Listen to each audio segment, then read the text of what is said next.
Bom, pessoal, desde já agradeço a presença de todos. É o nosso segundo encontro formativo do Programa de Formação de Multiplicadores em Educação Ambiental. O tema de hoje será o uso e ocupação da bacia, que a gente vai ver bastante mapa, né, Márcio?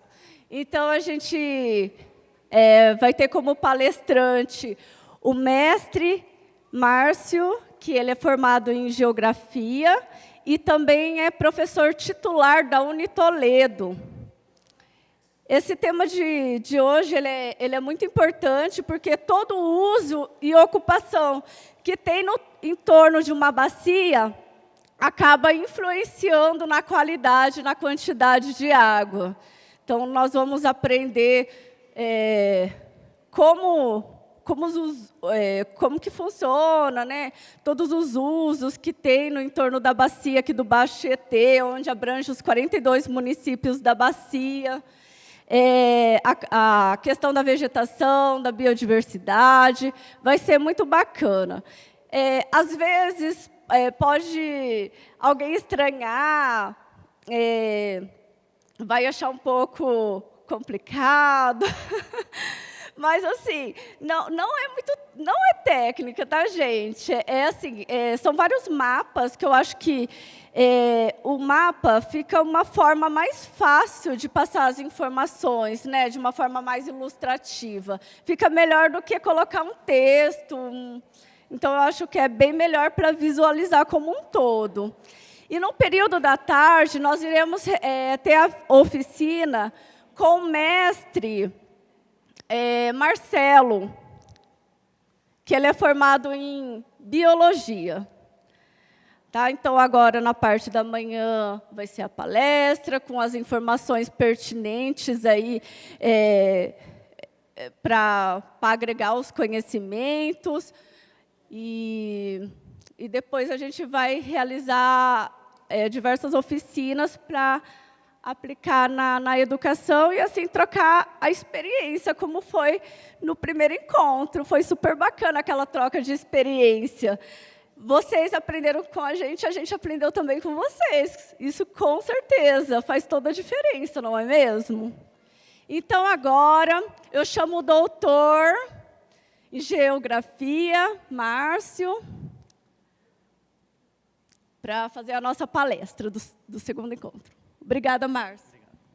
Bom dia, pessoal, tudo bem? Meu nome é Márcio. Eu quero me apresentar inicialmente como um membro da Câmara Técnica. Antes de tudo, eu sou um membro dessa Câmara há mais ou menos 15 anos. E esse projeto de multiplicadores é um sonho antigo da Câmara. A gente demorou muitos anos para conseguir colocar isso de forma concreta. Conseguimos o recurso FEHIDRO. E a ideia é isso, multiplicar. Porque a gente percebeu que a nossa Câmara Técnica, temos ali 20 membros que participam ativamente, seria muito difícil a gente rodar os 40 municípios da bacia proliferando educação ambiental. Então, qual é a ideia? Qual é a estratégia? Vamos trabalhar com os municípios, com a educação. Mas não apenas ir lá e fazer uma ação pontual. A gente tem que parar com essa concepção de educação ambiental de ações pontuais. É uma prática contínua. É um processo que não cessa. Um dos grandes equívocos da educação ambiental é trabalhar com 2 palestras no ano, Semana da Água, Semana da Árvore. Ou a gente cria uma agenda de educação ambiental, ou então esse processo ele não vai ser satisfatório como a gente espera. Então surge a ideia, vamos trabalhar com os municípios, vamos formar multiplicadores. Então cada um de vocês aqui hoje, no nosso entendimento, é alguém que vai multiplicar esse processo de conhecimento da bacia no seu município. Márcio, significa que eu vou chegar no meu município e agora tudo que perguntarem sobre o meio ambiente, eu que tenho que resolver, eu que tenho que palestrar? Não, a gente espera que você multiplique isso. No seu município, você tem vários outros educadores. Então, que você faça com esses educadores, transmita, esses slides estarão disponíveis, que você replique. Então, em vez de 2, você vai ter 8, 16, 20, 30 no município. Então, essa proposta, acho que precisava falar isso inicialmente, qual é a ideia do curso?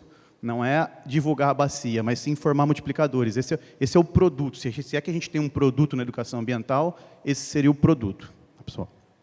Bom, e além de membro da bacia, eu sou professor da Unitoledo, como a Camila disse, e eu trabalho na Secretaria Estadual de Meio Ambiente, no setor de fiscalização ambiental.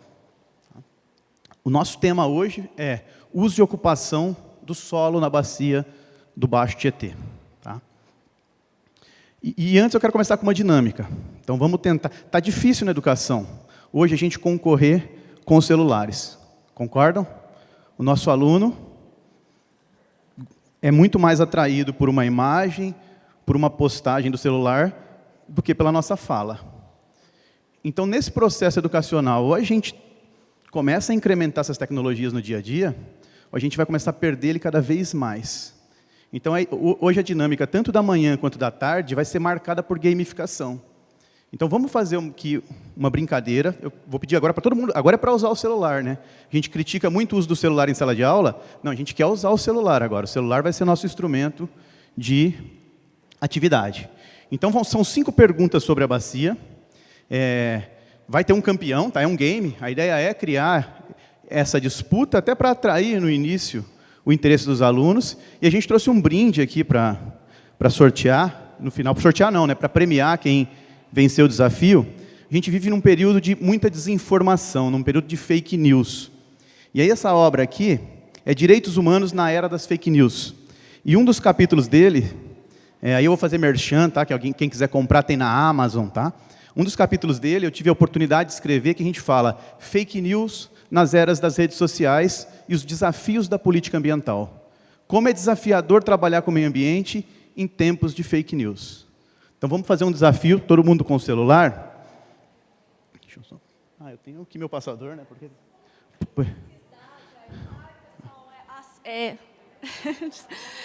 Pessoal, quem precisar do Wi-Fi, a senha é senha fraca. É isso mesmo, senha fraca, tudo junto, tá, gente? Tá, eu vou pedir para vocês acessarem, então, essa página, kahoot.it. Vai abrir essa tela pedindo um PIN de jogo. Eu já passo o PIN para vocês, tá? Então, kahoot.it. Esse é o PIN, tá, pessoal? Então, kahoot.it vai pedir um PIN do jogo. Conforme vocês colocarem o PIN, vocês já vão ingressar aqui, ó. Então, estamos aguardando os jogadores. O PIN é 387-1480. 387-1480. O pessoal já está entrando. Gilza, Poliana, Adriana. Tá. Então, a gente tem aqui Poliana, Gilza.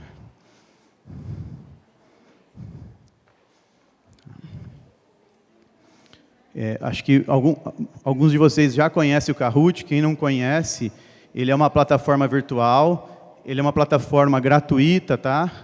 Na plataforma gratuita tem uma limitação de usuários, mas você consegue trabalhar com 50 pessoas na plataforma gratuita. Então, kahoot.it, PIN 387-1480.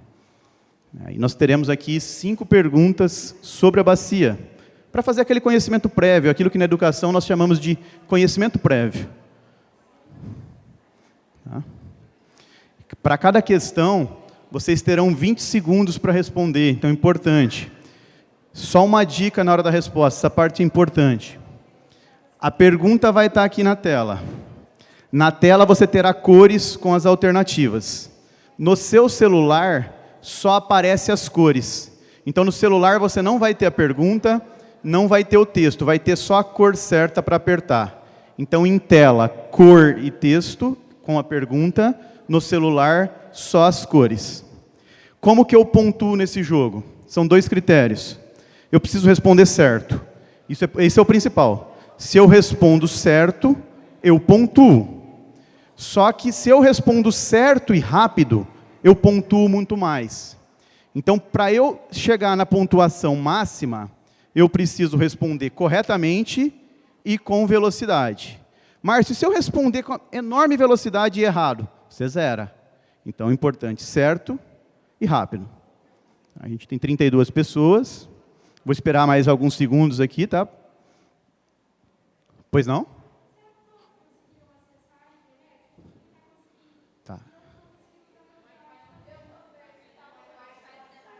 O Wi-Fi não está funcionando? Tá, eu acho que é pelo número. O número de acessos simultâneos deve ter gerado isso, tá? Mas sem problemas. Tá bom. Ok, pessoal. Tá, vamos combinar, então, mais 2 minutos, tá bom? Para a gente...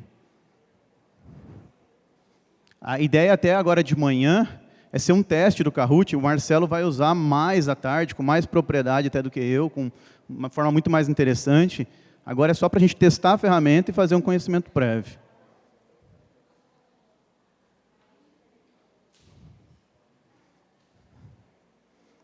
38 acessos. Podemos iniciar? Não? Não. Não, tranquilo, tranquilo. Não, tranquilo. Tá tudo certo, tá tudo certo. Os 5. Tudo bem, pessoal? Podemos começar, então? Tá? Então, vamos iniciar. Fiquem tranquilos. Às vezes você vai cair, isso faz parte. Já apliquei esse jogo mais de 100 vezes, é normal. Você cai, a nossa internet, a gente sabe que no Brasil ainda ela não está no nível que desejamos. Então, a ideia assim, é brincar, mas é mais as informações que são valiosas para o nosso processo aqui. Então, vamos começar, hein? Vamos iniciar. Bom. É um teste, tá bom? Uma brincadeira. E aí a pergunta número 1. Qual é o principal uso do solo na bacia hidrográfica do Baixo Tietê? Pastagem, cultura agrícola, área urbana ou vegetação nativa? Qual é o principal uso do solo? Aí no celular é clicar na cor correta. Tá? E aí, pastagem, área urbana, cultura agrícola ou vegetação nativa? Então nós temos aqui cultura agrícola, 16 acertos. Aqui eu tenho, para todo mundo entender a ferramenta, o número de acertos por classe. Então, a alternativa correta era cultura agrícola. Quando eu falo em cultura agrícola, é cana, soja, milho, todas as culturas, tá? Então, hoje, esse é o principal uso da bacia. A gente vai ver isso com mais detalhes ao longo da apresentação. Vamos ver quem está na liderança? Vai avançar. Então, a Jennifer está em primeiro lugar com os seus 887 pontos. Tá? Então, a gente tem um ranking. Todo mundo aqui acertou, tá? Mas a Jennifer acertou mais rápido do que os demais. Vamos para a segunda questão.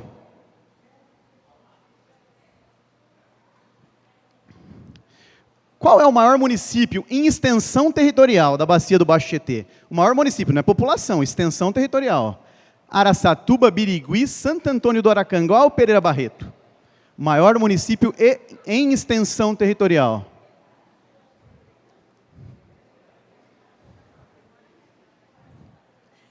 E aí?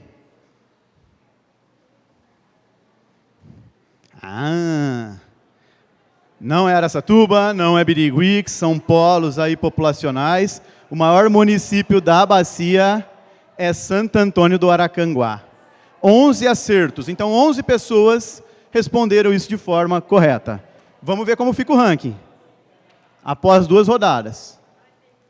A Érica assumiu a ponta agora, com 1.500 pontos. Tá? A gente tem o nosso top 5.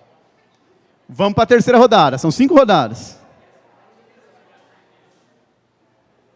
Qual é o bioma predominante na bacia? Qual o bioma predominante? Cerrado, Caatinga, Campos ou Mata Atlântica? O principal bioma. E aí, é um dos temas da nossa conversa de hoje. Um grande número de acertos, 28 pessoas marcaram Mata Atlântica, essa é a alternativa correta. Vamos ver como fica o ranking. Rafael, em primeiro lugar, Celinha, Érica, Guilherme e Jennifer, esse é o nosso top 5. Vamos para a quarta rodada. Até que enfim, Rafael. Quantas usinas hidrelétricas existem instaladas no rio Tietê, na bacia do Baixo Tietê? No rio Tietê, na bacia. Tá? Então, no rio Tietê, na bacia. Não vale Rio Paraná.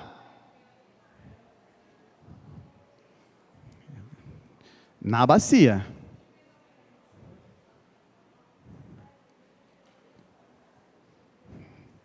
Oh, 21 acertos, então, tá?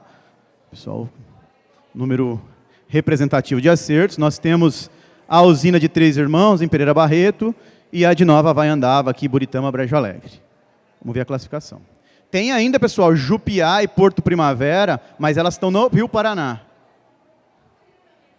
Tá? Então, a Érica em primeiro lugar. Vamos para a última rodada.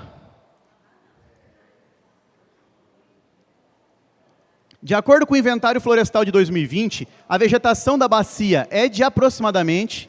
Então, qual o percentual aproximado de vegetação na bacia? De acordo com o Inventário Florestal de 2020. Quantos por cento nós temos de vegetação nativa? 1, 5, 10 ou 20%? Aproximadamente.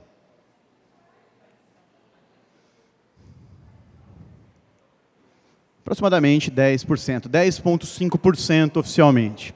Tá? Vamos ver aqui quem ficou em primeiro lugar. Então tem o nosso pódio aqui. Em terceiro lugar a Celinha, parabéns. Segundo lugar o Rafael. E em primeiro lugar a Érica. Quem é a Érica? Érica, vem aqui por favor. Para a gente conhecer, pô. Parabéns, tá, Érica? Parabéns, de verdade. Tá? E aqui só uma lembrança nossa aí para premiar o jogo. E você está pronta para multiplicar isso já no município, a gente está vendo aqui. Tá bom? Obrigado, Érica.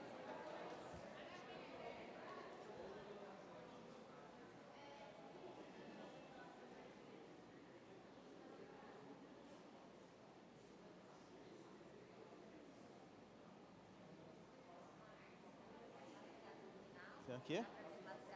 Dá, depois eu passo. Sim, depois eu mostro ali no final. Dá sim, tá bom?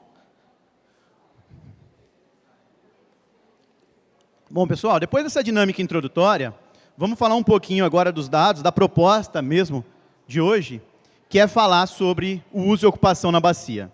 Então, eu dividi a apresentação em 5 momentos. Num primeiro momento, a gente vai falar do bioma, qual é o bioma predominante aqui. Num segundo momento, sobre a cobertura vegetal da bacia. Depois falaremos sobre o uso e ocupação do solo. Num quarto momento, sobre as margens, especificamente do reservatório de Nova Vaiandava, era o que estava no nosso plano. E, por fim, ameaças à biodiversidade e à qualidade da água diante desse uso e ocupação do solo. Tá? E acho que a gente já viu isso no primeiro dia, mas é sempre bom reforçar, porque a gente está aqui numa proposta de gestão de bacia. Então, quando a gente fala no Brasil, nós temos 12 grandes regiões hidrográficas. São as 12 grandes bacias. Bacia Amazônica, Bacia do São Francisco. Entre essas 12 bacias, nós fazemos parte da Bacia do Paraná. Então, aqui é a Bacia do Rio Paraná. Na Bacia do Rio Paraná, existem vários rios aí expressivos. Nós temos o próprio Rio Paraná, o Rio Paranapanema, o Rio Iguaçu, o Rio Grande e o Rio Tietê. Então, nós estamos trabalhando nessa bacia aqui. Pega vários estados, o estado de São Paulo, quase todo está dentro da bacia do Rio Paraná. A bacia do Rio Paraná é a mais urbanizada, a com maior população e com maior grau de industrialização do Brasil. Então, é a região economicamente mais ativa do Brasil. Bom, e aí vamos falar só de São Paulo. São Paulo foi dividido em 22 bacias hidrográficas. 22 unidades de gerenciamento de recursos hídricos. Porque esse é um conceito que não é de hoje, é um conceito francês de que o território deveria ser organizado, deveria ser gerido por bacias hidrográficas. É a forma em que eu consigo unir economia, sociedade e a questão ecológica, a questão dos recursos naturais. Então foram divididas em 22 bacias. Nós temos 21 comitês. Fala, Márcio, por que 22 bacias e 21 comitês? Porque o Aguapeí e Peixe, que são 2 bacias, elas estão em um único comitê. Então, a gente tem Aguapeí e Peixe. E a bacia do Baixo Tietê é essa bacia. Então, essa é a região que a gente está trabalhando. Essa é a nossa área de interesse. Bom, e aqui a hidrografia simplificada da bacia são 42 municípios e 800 mil habitantes. Tá? Eu trouxe três mapas para ficar disponível para vocês. Um mapa com a hidrografia simplificada, um outro com a divisa dos municípios, porque acho que dá uma visualização legal no material para vocês utilizarem. Então, tem aqui o limite de cada município. Aracanguá, por exemplo, que era o maior município, olha a extensão dele aqui. Ó. Aracanguá pega toda essa região. É maior do que Araçatuba. Tá? E ainda tem esse com a hidrografia completa.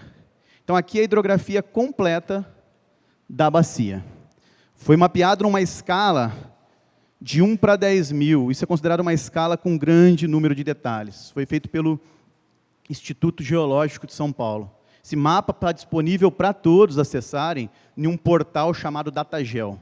Então, há um grande nível de detalhes nesse mapeamento. E aí nós temos vários rios dentro da bacia que são utilizados para abastecimento público, que são a principal fonte de abastecimento. A gente pode destacar em Birigui, por exemplo, temos o Ribeirão Baixotes. É um manancial de abastecimento. Em Havaiandava, o Alambari. Em Guararapes, o Frutal. Em Araçatuba, o Baixotes. Então, o recurso hídrico, além de tudo, é utilizado muito na bacia ainda para abastecimento público. Apesar da proliferação de poços profundos, temos muita captação superficial, e disso que a gente vai conversar. Tá? Além dos rios, nós temos os reservatórios, que a gente chama uma coisa de curso d'água, outra coisa de reservatório. Então, a gente costuma falar muito, o rio Tietê é o rio Tietê. Mas todo o rio Tietê, na nossa bacia, ele está artificializado, ele está estruturado na forma de reservatório. Então, foram construídas uma série de barragens, esse rio ficou represado e formou um grande lago. Então, nós temos no rio Tietê, por exemplo, a usina de Nova Havaiandava, aqui entre Brejo Alegre e Buritama. Olha o lago que se forma. Então, tudo isso, toda essa lâmina d'água extensa que nós vemos, é, na verdade, um grande lago, um lago artificial. Mesma coisa entre Andradina e Pereira Barreto. Temos a usina de Três Irmãos. Temos lá em Castilho, mais uma usina, a de Jupiá. E continuando o rio Tietê, o rio Paraná um pouquinho para baixo, tem a de Porto Primavera. Então, todo o rio Tietê está represado, todo ele é formado por reservatório na nossa bacia. A ideia de fazer reservatório é de uma dupla finalidade, né? Geração de energia elétrica, a primeira delas, e a segunda também, instituir a possibilidade de um transporte aquaviário aqui, um transporte por meio das eclusas, por meio do reservatório, que é a hidrovia Tietê-Paraná. Então, nós temos essa dupla. Além disso, um terceiro uso passou a ser considerado pós-reservatórios, que esses reservatórios formaram prainhas artificiais. E aí os empreendedores imobiliários, observando aquilo, falou, poxa, tem como aproveitar isso economicamente. E aí surgiram uma série de condomínios de ranchos. A gente chama de rancho, hoje chama de condomínio, então surgiram vários. A gente vai ver um pouquinho de tudo isso na bacia. Tá? Bom, aqui um exemplo, Nova Havaiandava, e quando a gente fala do reservatório do lago, é isso é um grande lago. Essa não era a largura oficial do rio Tietê aqui, antes da implantação das usinas hidrelétricas. E aí muitos afluentes se tornam lagos também. Esse aqui é o Santa Bárbara, para quem é da região de Buritama, Turiúba, Zacarias. Esse aqui é o Santa Bárbara. Ele virou um grande reservatório. A gente vai voltar a falar de água daqui a pouco. Vamos falar um pouquinho agora de bioma. Quando a gente fala em bioma, imagine que é um conjunto, uma comunidade de animais, de vegetais, um conjunto de ecossistemas que tem uma fisionomia mais ou menos parecida, uma característica mais ou menos parecida. Então, a gente fala em bioma, é uma área com solos semelhantes, com relevo semelhante, com rocha semelhante, e que esses fatores aí, abióticos, não vivos, permitem o surgimento de uma comunidade vegetal, uma comunidade animal semelhante. Esses são os biomas. Tá? Quando a gente fala em Caatinga, no Brasil, é um bioma. Quando a gente fala em floresta amazônica, é um bioma. Quando a gente fala em Pantanal, é um bioma. No estado de São Paulo, nós temos 2 biomas. Nós temos o bioma do Cerrado e o bioma da Mata Atlântica. Tá? Mas esse mapa aqui, ó, é um mapa oficial, tá, pessoal? O mapa oficial do IBGE. mapa oficial da legislação que define biomas no Brasil. Mas eu tenho várias ressalvas a eles. Eu vou mostrar ele daqui a pouco para vocês. Por que eu tenho várias ressalvas? Ele foi feito para escala nacional. Ô, Márcio, você está falando que ele está errado? Não, não está errado. Ele foi feito em nível nacional. E a gente precisa generalizar quando a gente fala em nível nacional. Agora, quando eu faço um levantamento a nível estadual, nós vamos ver que isso muda. E se eu fizer um levantamento a nível de município, fica mais detalhado ainda. Então, isso bioma. Então, se a gente pegar a classificação oficial do IBGE, só uma partinha ali de Magda tem cerrado. Essa classificação oficial do IBGE. Só ali em Magda nós temos uma manchinha de cerrado. O resto, toda a bacia, está no bioma da Mata Atlântica. Agora, eu gosto mais desse conceito. Fitofisionomia, que é a vegetação dominante num determinado ambiente. Então, fito vem de vegetação, fisionomia. Fisionomia que a vegetação adquire naquela área. E aí, pensando em estado de São Paulo, a gente já vê uma mudança. Não é mais só cerrado e Mata Atlântica. Porque o conceito de Mata Atlântica é muito grande. Uma vegetação que fixa duna, uma vegetação rasteira que fixa duna, é Mata Atlântica. Uma restinga, que é uma vegetação arbustiva, é Mata Atlântica. Uma floresta que a gente tem na Serra do Mar é Mata Atlântica. E essa floresta que a gente tem aqui no interior, que é um pouco mais seca, também é Mata Atlântica. Então a Mata Atlântica é muito ampla. O conceito de Mata Atlântica se divide em várias fisionomias. A mesma coisa para o cerrado. Existe o cerrado campo, que parece uma savana, que é o modelo de fotografia, né? Quando fala em cerrado, você vai lá no Google, cerrado, aparece uma vegetação savânica. Mas o cerrado da nossa região é uma floresta. Como assim, Márcio? É uma fisionomia de cerrado chamado cerradão. A gente vai ver um pouquinho disso. Então, trazendo para a bacia, olha o que nós temos na bacia, em fisionomia. A Mata Atlântica continua predominando, mas eu não utilizo mais o termo Mata Atlântica, porque eu estou falando de fisionomia, eu utilizo o termo floresta estacional semidecidual. O que é uma floresta? Márcio, uma dúvida.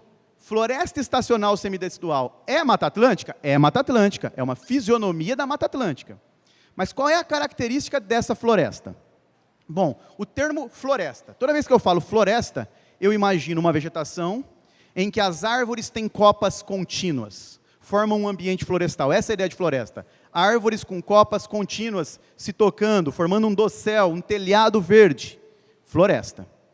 Tá, Márcio, e o termo estacional? Estacional tem a ver com estações bem definidas. Na nossa região, nós temos 2 estações muito bem definidas. Sabe aquele negócio de 4 estações do ano? Aquilo é coisa de desenho americano, de desenho europeu. Que no inverno neva, que no verão faz muito calor, que no outono perde as folhas. Isso não se aplica para a nossa região. Minha filha tem 5 anos. Ela fala assim, pai, eu quero que chegue logo o Natal por causa da neve. Como é que eu vou explicar para ela que não vai ter neve aqui no Natal? Então, aqui nós temos 2 estações. Uma estação que vai de outubro a mais ou menos abril, março, que é quente e úmida. E de abril em diante, até setembro, nós temos uma estação seca. As chuvas cessam e a temperatura fica um pouco mais amena. Frio nós não temos aqui para valer. Tá bom. Então, se nós temos essa condição de clima, é importante entender que a vegetação se adapta a esse clima. Então, no período da seca, nós temos 4 meses de seca, às vezes 6, às vezes 3, num ano mais úmido, mas nós temos um período de seca. A vegetação, para sobreviver àquela falta de água, ela precisa se adaptar. E é isso que nós vamos chamar, então, de semidecidual. A nossa floresta, de 20% a 50% das árvores perdem folha na estação seca. Perdem folha para transpirar menos, é uma adaptação a esse ambiente mais seco. Então, essa é a nossa floresta. É uma floresta que perde parcialmente as folhas na estação seca. Você pode chamar de inverno? Pode chamar de inverno? Pode chamar de inverno. É um período que vai ali de maio, abril, até setembro. Então, essa é a floresta estacional. Toda essa área verde domina na bacia. Aí nós temos a savana. O conceito de savana aqui é o cerrado, tá? Falei savana, é o cerrado. Todas as manchas vermelhas seriam as savanas. Araçatuba, savana. Promissão, manchinha. Região norte da bacia, Nova Lusitânia, Magda, essa savana. E ainda nós temos os ecótonos, as áreas de contato. As áreas que as 2 coisas ocorrem de forma junto, que é até difícil separar, que parece uma coisa só, é uma área de transição. Márcio, é uma área de transição? Mais ou menos isso. Então, essa é a nossa configuração. Esse é modelo de Google. Isso, Márcio, isso então é Mata Atlântica. Isso aqui é Cerrado. Vocês não vão encontrar isso aqui na bacia. Nós não temos essa formação de cerrado na bacia. Tá? Só para entender a ideia da Mata Atlântica. Tudo isso aqui é Mata Atlântica. Tudo isso aqui é Mata Atlântica. Essa Mata Atlântica aqui nós também não temos. A nossa Mata Atlântica parece muito com isso. Com esse segundo desenho aqui, ó, que ela perde parcialmente as folhas na estação seca. É uma mata mais seca, tá? Porque senão você vai na Serra do Mar, vê a Mata Atlântica e fala, a Mata Atlântica na nossa região está toda alterada. Eu fui num fragmento, está todo alterado. Não tem muita epífita, não tem muita bromélia. Mas aqui na nossa região a incidência vai ser menor dessas epífitas. Nós vamos ter mais cipó, mais lianas. Então esse é um ambiente mais parecido com o da nossa região. Tá? É essa Mata Atlântica que nós temos aqui. Mesma coisa, tá? Quando a gente fala no cerrado. O cerrado nosso, ele é mais florestal, ele é um cerradão. Então, resumindo, está aqui, ó. Isso é cerradão na nossa região, é isso que a gente tem de cerrado na região, e é isso que a gente tem de Mata Atlântica. Eles são muito parecidos. Muito parecidos. Eu vou mostrar uma foto de cima agora, de satélite. Eu pergunto aqui, onde está o cerradão e onde está a savana? Eu já estou afirmando. Um é cerradão e o outro é floresta estacional. Qual é qual? Dá para classificar só assim? É extremamente complexo. Aqui nós temos floresta estacional. Floresta estacional semidecidual, Mata Atlântica. Aqui eu tenho cerrado. Aqui é um cerradão. Então, na nossa região, essa diferença é muito tênue. A forma de se fazer isso, então uma professora do IF, que é referência no Brasil, é especialista em separar estacional e Mata Atlântica. Quem se interessar, o nome dela é Giselda Durigan. É a maior referência que nós temos de cerrado no estado de São Paulo. E aí tem várias obras delas que ensinam quais espécies são indicativas de cerrado, quais espécies são indicativas de estacional. Então ela diz o seguinte, se tiver essas espécies aqui, em tal abundância, isso é floresta estacional. Se tiver tais espécies em tal abundância, isso é cerrado. Se tiver essas e essas, é transição. Então é um exercício complexo caracterizar a diferença de estacional e cerradão em campo. Tá bom? Essa é uma parte muito técnica mesmo, não tem como... Márcio, tinha que simplificar, a gente vai falar isso na educação. É importante ser dito, isso é complexo. Tá bom? Agora vamos ver o que existe. O que existe, então, de Mata Atlântica, o que existe de savana, independente da fisionomia, na bacia. Então, quando a gente pega lá em 2005, inventário de 2005, 4,2% da bacia tinha vegetação nativa. Isso em 2005. O IF fez um novo inventário em 2010. E em 2010 o resultado era de 5,5%. Não mudamos quase nada, né? Uma evolução muito pequena. E aí em 2020 saiu um novo resultado, que aponta esse número de 10,5%. Então, em 15 anos, ou em 10 anos, se você quiser, nós podemos falar que a vegetação na bacia dobrou. Ô Márcio, então estamos bem, né? Não sou tão ingênuo assim. Eu não sei se esse número, de fato, aconteceu de dobrar. Não é que nós não temos, nós temos isso aqui, isso é fato. Cada fragmentinho desse está mapeado. Você clicar em qualquer um, você vai ver onde está a mata. Existe 10%. Não estou falando que não existe. O que eu não acredito é que era só 5 e virou 10. Por que não, Márcio? Por algumas explicações. A resolução do satélite que fez esse mapeamento melhorou. O satélite tinha uma resolução em 2010, outra resolução em 2020. Eu pego coisas que antes, que já existiam, mas que eu não conseguia pegar em 2010. Isso explica um pouco. Uma outra coisa, novas fisionomias de vegetação que a gente desprezava antes foram classificadas, como as vegetações de áreas úmidas, que são extremamente importantes. E o terceiro fato, realmente aumentou, tem muita coisa acontecendo na bacia, tem muita coisa positiva. A gente gosta muito de olhar para aquilo que ocorre de negativo, mas tem muito exemplo positivo acontecendo na bacia, nós vamos mostrar aqui. Tá? Então aqui é um exemplo, mesma área de Birigui, como essa área era em 2005, em 2010 e em 2020. E se você clicar em qualquer manchinha dessa daqui, lá no nosso Datagel, você vai ter acesso ao fragmento, você vai ver. Ele vai te falar se é cerrado, se é Mata Atlântica, e o que existe. Então a gente percebe que a vegetação aumentou.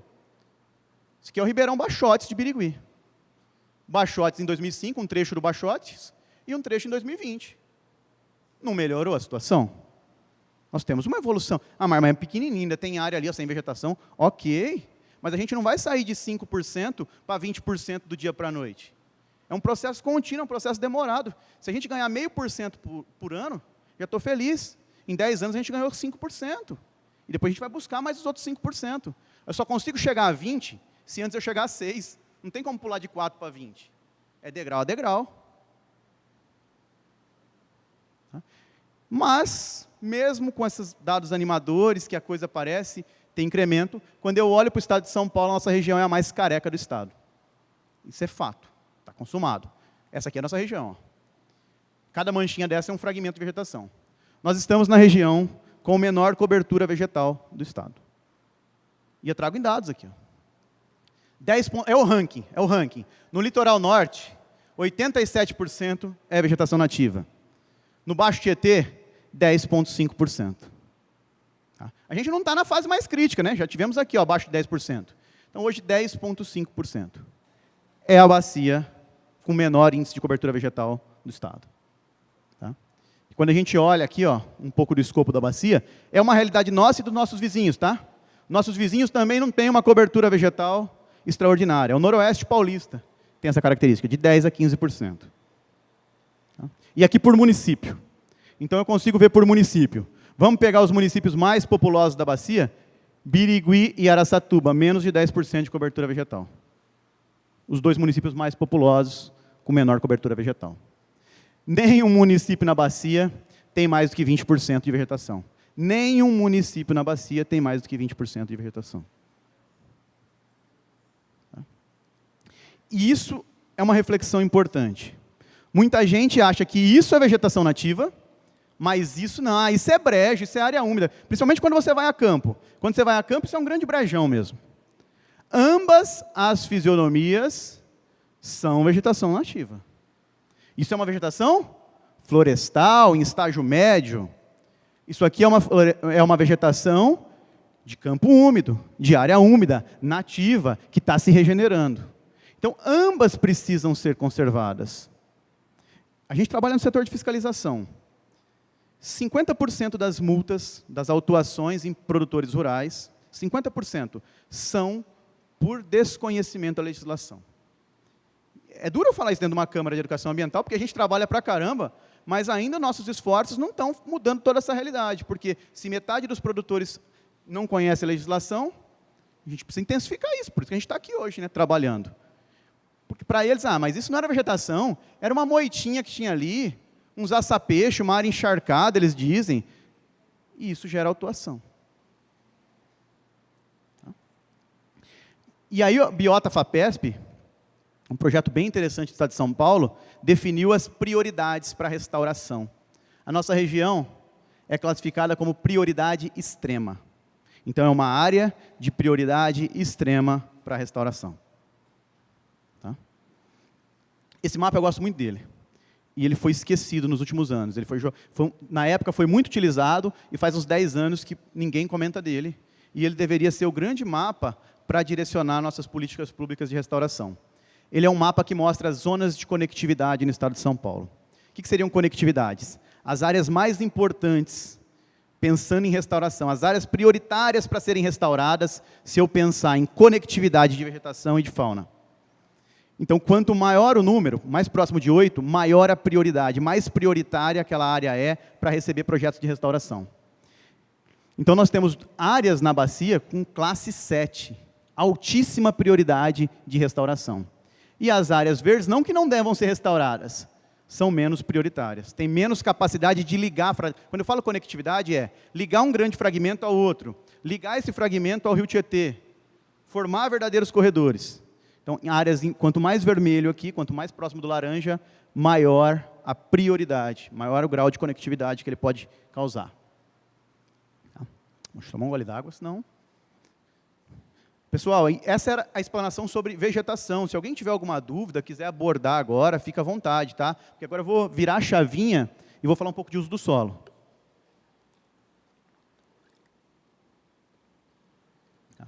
A gente sai da parte nativa e vamos falar da parte antrópica. Parte antrópica é o uso do solo. E são algumas imagens para a gente refletir. Esse aqui é o mapa de São Paulo.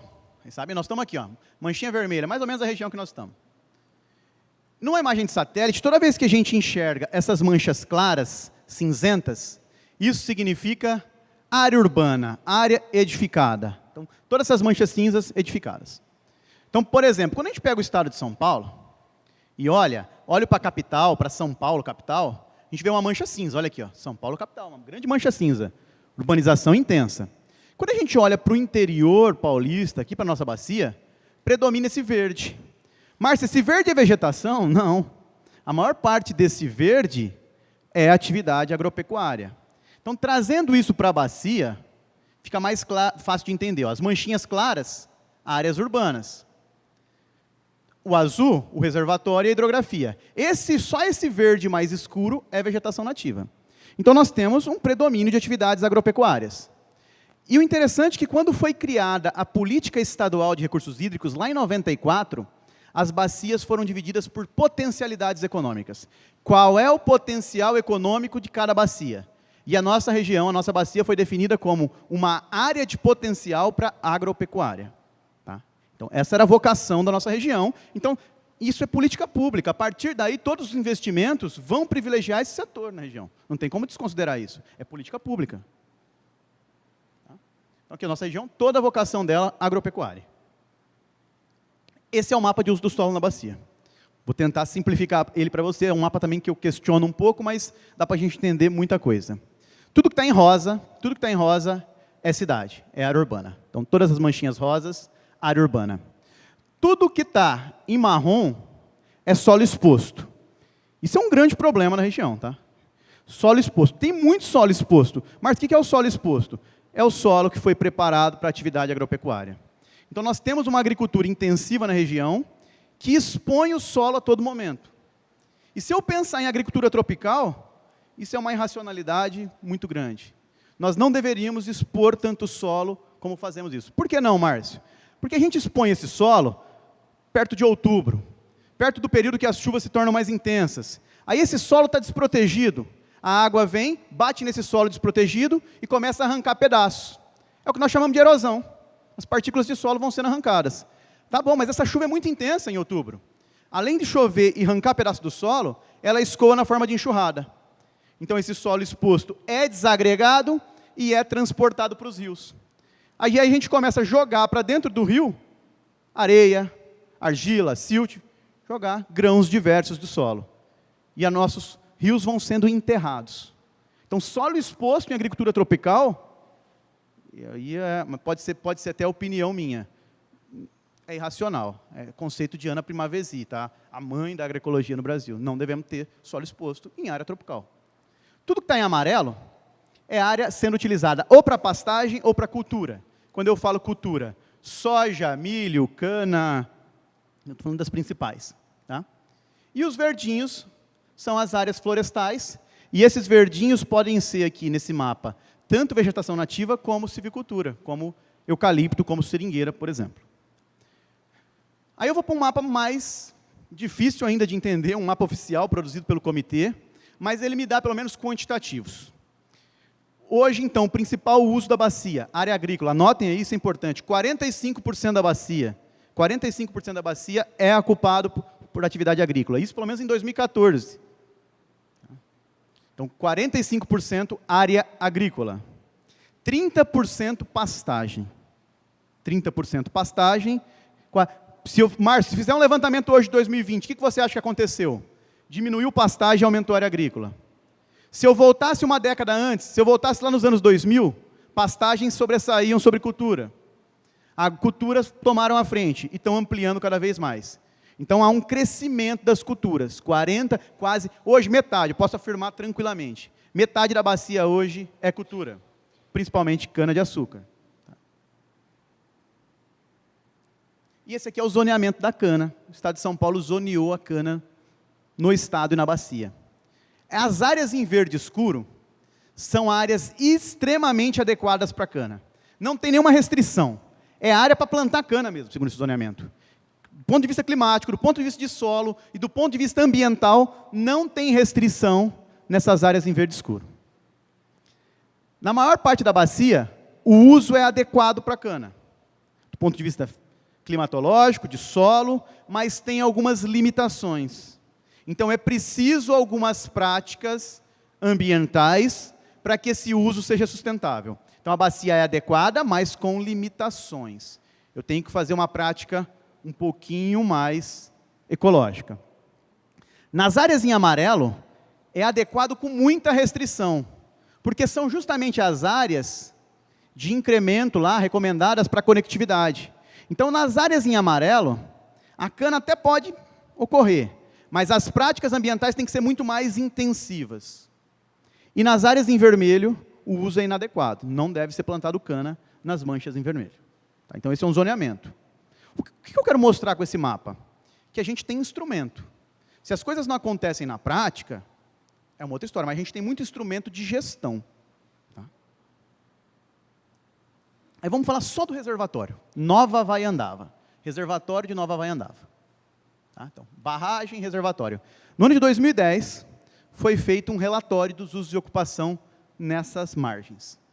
Então, a gente mapeou, a gente teve a oportunidade lá na Secretaria de participar desse projeto, a gente mapeou todas as margens, e o que tinha ocupado nas margens. É de 2010, eu sei que pode estar um pouco desatualizado, mas é o que tem feito.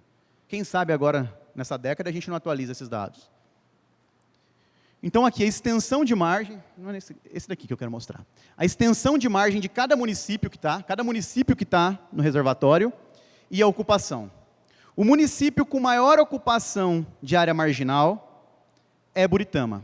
34% das margens em Buritama estão ocupadas. Glicério também é um outro município que tem uma grande ocupação de margens. Turiúba também. Por que isso? Quem poderia falar por que Glicério, Turiúba e Buritama têm a maior ocupação das margens? Os empreendimentos imobiliários, os ranchos, os condomínios. Pode observar aqui, ó, em Buritama, dos 44 quilômetros de margem, quase 15 tem algum empreendimento imobiliário, tem algum condomínio, tem algum rancho. Em Turiúba, de 12, 1,98 quilômetros. Em Glicério, de 54, 7,48. Então, as margens começam a receber uma ocupação intensa, ao longo do ano 2000, de condomínios. Ô Márcio, mas e aí, fala da cana. Eu falei para o Marcelo que eu ia elogiar um pouco a cana e o pessoal fica bravo. Ô Márcio, mas a cana não ocupa essas margens? Nós não temos ocupação na margem em cana. Não temos hoje. Falando que não teve no passado. Por quê? Simples. Hoje, a prática da cana é uma prática flagrante. Se alguém estiver ocupando a margem com cana, vai ser autuado. Márcio, mas e os condomínios? Não. Aí é uma discussão mais histórica, de uso e ocupação do solo, de uso consolidado. É uma briga mais jurídica. Então, está lá já. É uma coisa estática. A cana está mexendo a todo momento. Então, nós não temos, por exemplo, ocupação das margens com cana. Sim, com balneários, com condomínios. Essa é a grande pressão hoje no reservatório. E aí, detalhe, quando a gente compara com os outros reservatórios do Rio Tietê, por exemplo, como Três Irmãos, a ocupação em Nova Vaiandava é muito mais alta, 12,10%. Só tem as margens mais ocupadas que nós, é Porto Primavera, que é Castilho. Castilho há um problema fundiário lá também, tamanho de áreas da CESP, de ocupações. Mas a nossa bacia, então, na nossa bacia, na represa de Nova Vaiandava, 12% das margens do Rio Tietê, 12%, estão ocupadas com algum uso antrópico. Só um golinho de água aqui, galera. E agora eu vou para a parte final da apresentação, que é sobre os impactos. Eu sou geógrafo, e na geografia a gente diz que o objeto da nossa ciência é estudar a relação sociedade e natureza. Então, a gente estuda como essa interação ocorre. E aí tem duas formas dessa interação ocorrer, né? Ela pode ser sociedade e natureza, mas ela também pode ser sociedade versus natureza. Depende muito disso. Parece que esse segundo lance aqui predominou durante muitos anos. Ainda hoje parece ser uma vertente, infelizmente, que domina. Nós temos muito mais ações hoje de sociedade versus natureza do que sociedade e natureza. Porque quando eu tenho essa sociedade versus natureza, começam a surgir o que nós denominamos de problemas ambientais. Isso é tema para uma semana de conversa, né? Mas a gente tentou listar alguns problemas da bacia, dessa relação sociedade versus natureza. Consequências? Desmatamento, poluição de água, ar, solo, erosão e assoreamento, queimada, redução de biodiversidade e mudanças climáticas. E a partir de agora eu trago alguns exemplos concretos do que está acontecendo. Tá? Primeiro ponto, não podemos deixar de desvincular da questão social, da questão econômica, da questão demográfica. Dos anos 70 até os anos 2010, a nossa população passou por um grande crescimento populacional e principalmente da população urbana. É, no contexto brasileiro, o processo de mecanização da agricultura, que o homem vai para a cidade, nós temos o êxodo rural, e isso acontece na bacia. Então, a nossa população, de 70 para 2010, ela cresce. Ela cresce em população total, ela passa de pouco mais de 500 mil habitantes para quase 800 mil habitantes, ela cresce de forma urbana e a população rural vai sendo reduzida. Nós tínhamos, em 2010, na bacia, 92% da população residindo na área urbana. Então, população extremamente urbana. Esse número deve ter mudado, não teve censo ano passado, nem esse ano, infelizmente, o censo deve vir aí para atualizar esses dados para a gente. Tá, se a população urbana cresce, o que tem que acontecer com a cidade? Muitas pessoas vão do campo para a cidade. A cidade precisa crescer em malha urbana. Então, isso é Araçatuba. Araçatuba. Cadê o Marcelo? Marcelo, o zoológico está aqui, Marcelo, mais ou menos, tá? Olha o que aconteceu. Olha o Baguaçu. O Baguaçu era o limite da cidade. Os rios dão uma noção boa. Então, Araçatuba em 67, Araçatuba em 2010. Mas ninguém cresce, não é porque eu sou de Birigui, não. Ninguém cresce igual a Birigui. Birigui cresceu em 40 anos 1.100%. Birigui cresceu 11 vezes, não é, Jefferson? 11 vezes em 40 anos. Ninguém na região cresce como Birigui. Isso aqui é Birigui. Birigui em 67. Quem é de Birigui? Lago, eu preciso colocar o dedo. Ó. Lago da Raquete, aqui em Birigui. Quem é de Birigui? Cidade acabava no Bairro Alto, Vila Bandeirante, para quem é de Birigui, Silvares. Birigui em 67. Birigui em 2010. Me mostra o lago aqui. Cadê o lago, Jefferson? Tem uma manchinha aqui que não dá para ver o lago aqui. Isso é Birigui em 2010. E cresceu mais, tá? Eu não atualizei para 2020. Muito loteamento novo. Então, essa é a comparação Birigui 67 de 2010. Aí isso é uma realidade das cidades brasileiras. A pergunta é, as cidades brasileiras estavam preparadas para receber esse contingente populacional? Esse crescimento foi planejado? Esse crescimento foi racional? Ele foi acompanhado de preservação das matas ciliares? De fornecimento de esgoto? De água? Ou não? Vamos ver. Nesse crescimento, vamos começar a falar um pouquinho de água. Um dos grandes problemas é a poluição dos recursos hídricos. No Brasil, criou-se a cultura que faixa marginal a curso d'água precisa ser ocupada com avenida. Então, nós fomos ali, ó, retificando o rio, deixando o rio... Rio é sinuoso, naturalmente, vai ter umas fotos aqui. A gente foi lá e retificou um rio. Colocou a avenida do lado. E começou a pressionar. O resultado é uma poluição intensa dos rios urbanos. Estou falando só urbano, por enquanto. Por esgoto doméstico, por lixo, pela indústria e pela própria atividade agropecuária circundante. Então, esse é um primeiro problema. Aí a gente vai ver a qualidade dos aterros, porque esse resíduo pode gerar contaminação. A gente vai bem, tá, em alguns itens. Quando a gente fala em aterro de resíduos, na região os aterros estão quase todos adequados. Todos praticamente adequados. Isso é positivo.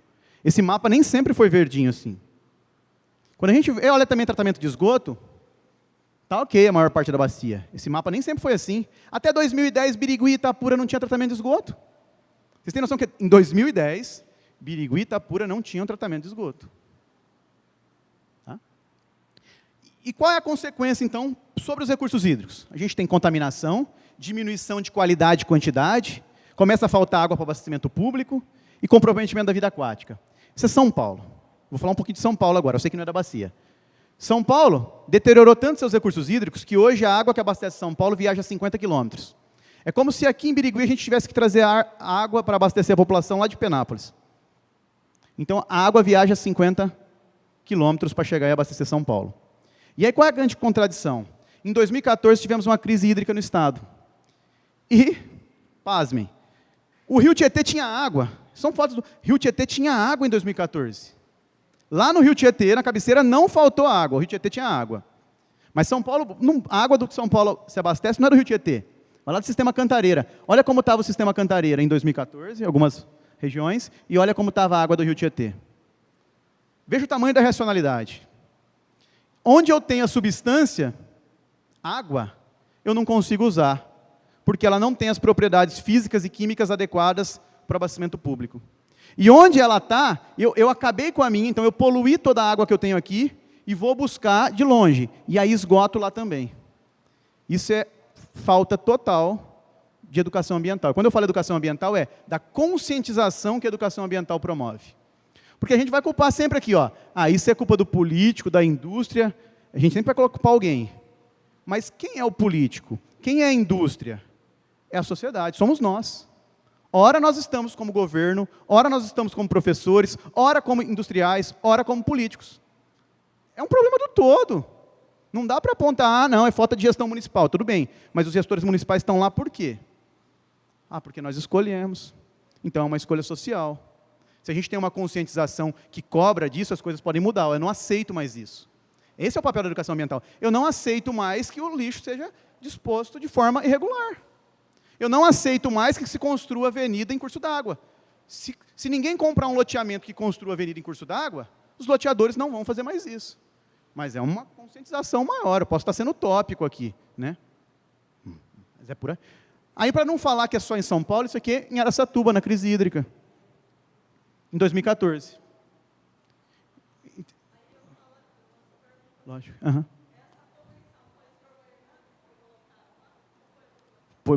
Excelente. Quem poluiu o Rio Tietê? Foram os governantes ou foi a sociedade? É excelente isso aí. E não é por isso que a gente está aqui? Para ver se a gente consegue transformar. A nossa geração, eu vou até usar um termo, a nossa geração está prejudicada já.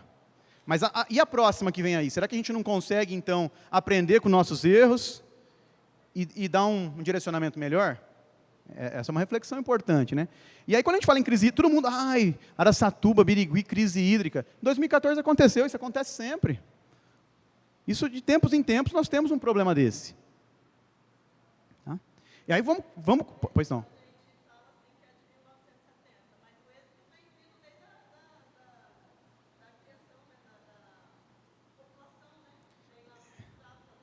Exato. Perfeito. Sempre a gente está nessa constante mudança. É que de 70 ele deu aquele intensificada. Aí a gente continua na cidade mudando as coisas. Vamos falar um pouquinho do que a cidade faz. Esse é um desenho clássico, todos vocês conhecem, do ciclo hidrológico. Como a água está no ambiente. O sol vem, aquece a água se evapora, certo?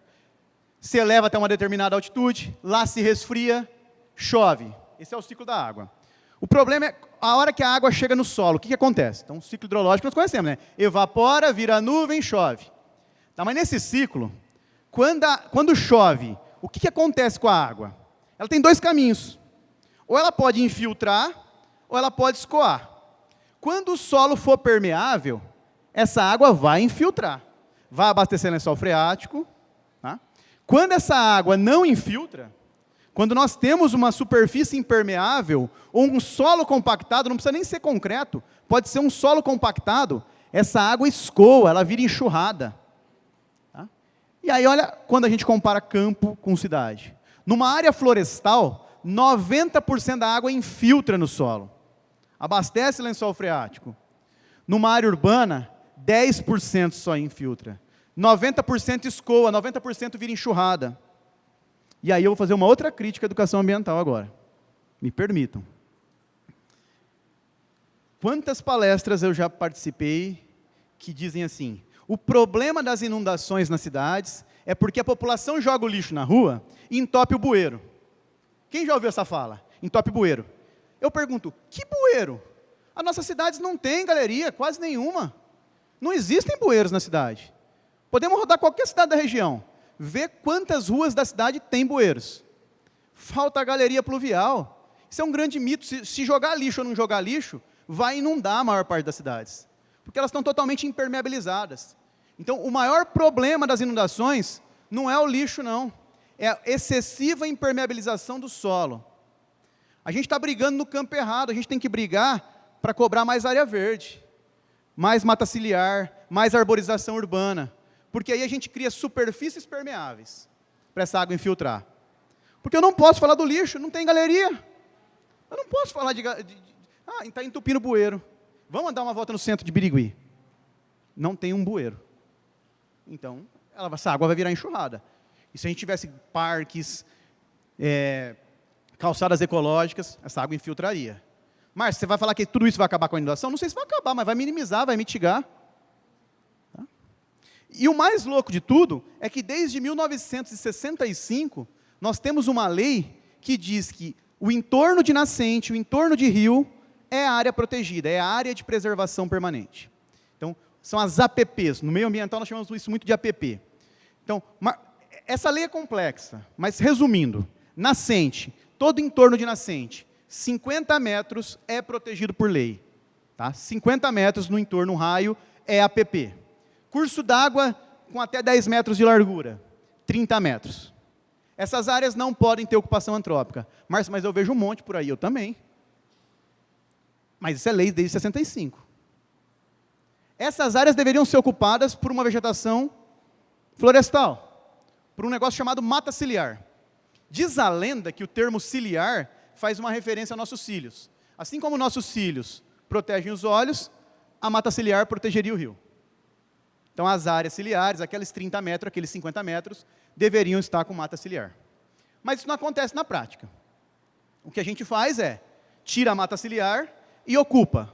Nas cidades, isso aconteceu muito. Ocupo com edificação, ocupo com avenida, e aí todo o solo da cidade impermeabilizado. O que acontece quando chove? Inundação. A gente tem esses desastres naturais.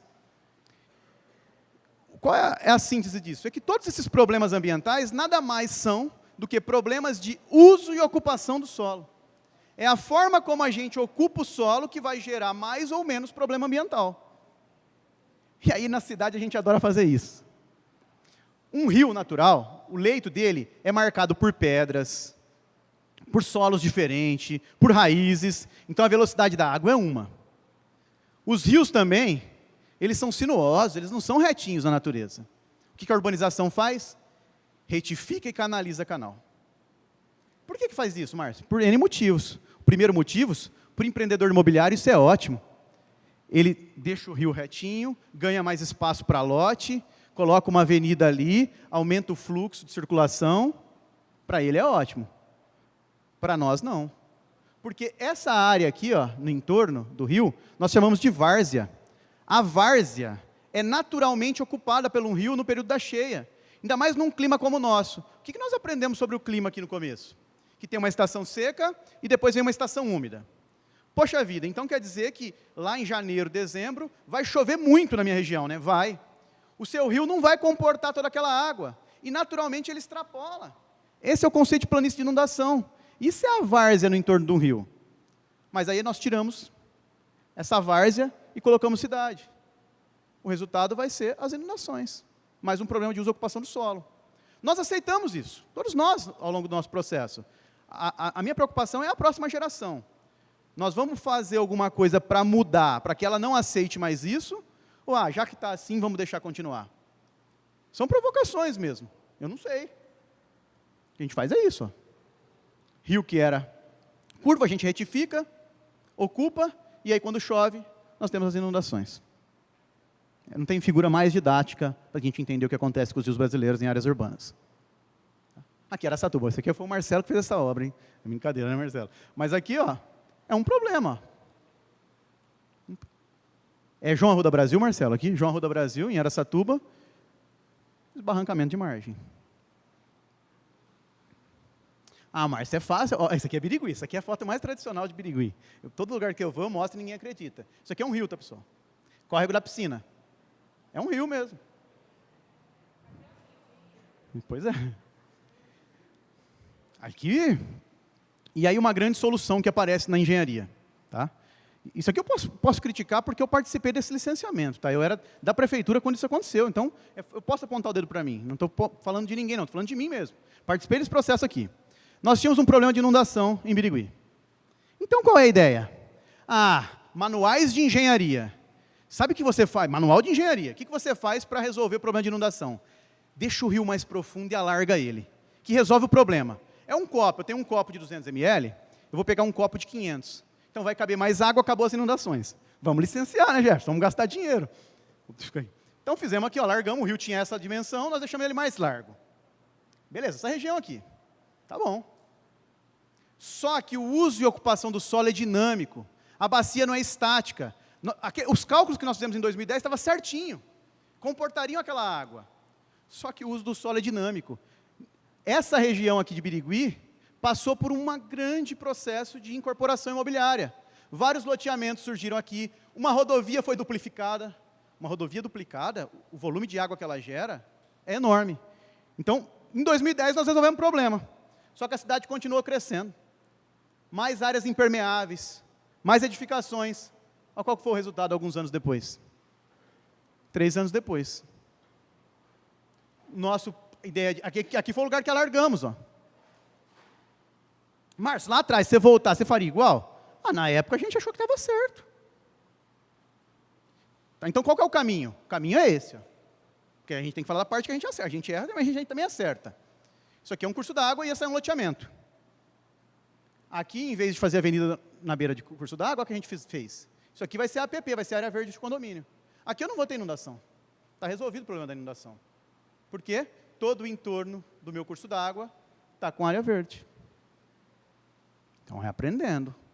Então, se hoje você fala assim para mim, alargar canal dá resultado, você só vai alargar um canal, não é que não deve, se não tiver nenhuma outra alternativa. Não tem mais nada que eu possa fazer. A única forma é deixar esse canal mais largo, mais profundo. Não tem como colocar área verde no entorno. É uma área consolidada. Aí tudo bem. Mas para novos empreendimentos, nós precisamos valorizar o entorno. Nós precisamos de mais cobertura verde. No campo, não é só na cidade. Márcio, você está falando da cidade. O campo, então, não causa nenhum dano? Não. Aquilo que a gente iniciou. Solo exposto. Qual é o grande problema de solo exposto? E é uma prática ainda muito adotada na região. Plantio direto, pessoal, cresce na região. Plantio direto é quando você não vai vai revolver o solo para plantar uma nova cultura. Você tira a cultura anterior e vem com uma cultura nova sem grandes movimentações do solo. Mas plantio direto engatinha ainda na região. A grande realidade é que tem muita movimentação do solo.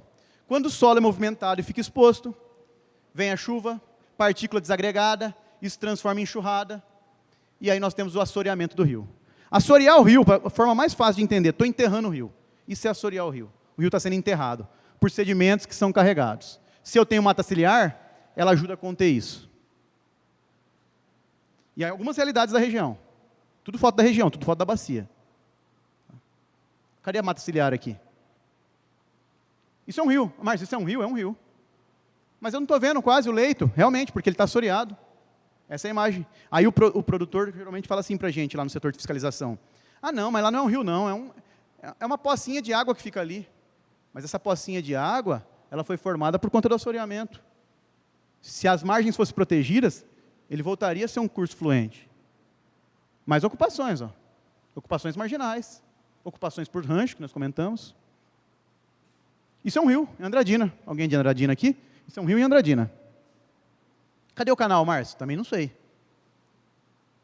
Isso é um curso d'água. Aí quem fez isso? Márcio, vocês do Estado não fiscalizam. Não fomos nós do Estado que lançamos esses resíduos aqui.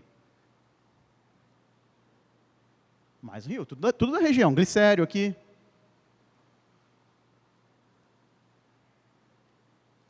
Aí só um exemplo. Eu poderia trazer qualquer município. Peguei Alto Alegre porque é a ordem alfabética, é o primeiro que apareceu para mim lá. Alto Alegre. Nós mapeamos todos os municípios, todas as nascentes, todos os municípios em 2010. Em 2010, em Alto Alegre, eu tinha 612 nascentes. Só 61 preservadas. Então, de 600 nascentes, só 61 preservadas. Então, eu tenho aí mais de 500 nascentes degradadas no município de Alto Alegre. Mas o meu não. É a realidade da maioria dos municípios. Tá? E aí, qual é o problema? Vamos pensar em qualidade da água, e eu não vou falar nem para abastecimento público. Estou falando aqui para conservação da biodiversidade. Água para proteção da vida aquática. Já temos alguns pontos de monitoramento na bacia em que a água não é adequada para a vida aquática. Um exemplo, Ribeirão Baixotes, aqui em Birigui. Reservatório, depois do local que Araçatuba despeja alguns resíduos. Nós já temos pontos na bacia que estão com qualidade ruim para a proteção da vida aquática. Continuando os problemas, sei que está longo, já está acabando, tá, pessoal? Continuando os problemas, vou falar um pouquinho agora de mudança climática. A gente fala muito de mudança climática, está preocupado com derretimento de calota polar, de elevação de nível de oceano, mas e os nossos problemas aqui? Será que a gente já fez a autoanálise aqui? Quais são os problemas climáticos aqui? Nossas cidades elas têm déficit de vegetação. Falta vegetação em quantidade, falta vegetação em qualidade e falta em distribuição. O que eu quero dizer com isso? Tem menos vegetação do que deveria ter. Quando ela existe, ela não é muitas vezes de qualidade. A árvore foi mal plantada, o espaço está mal projetado, o espaço está abandonado.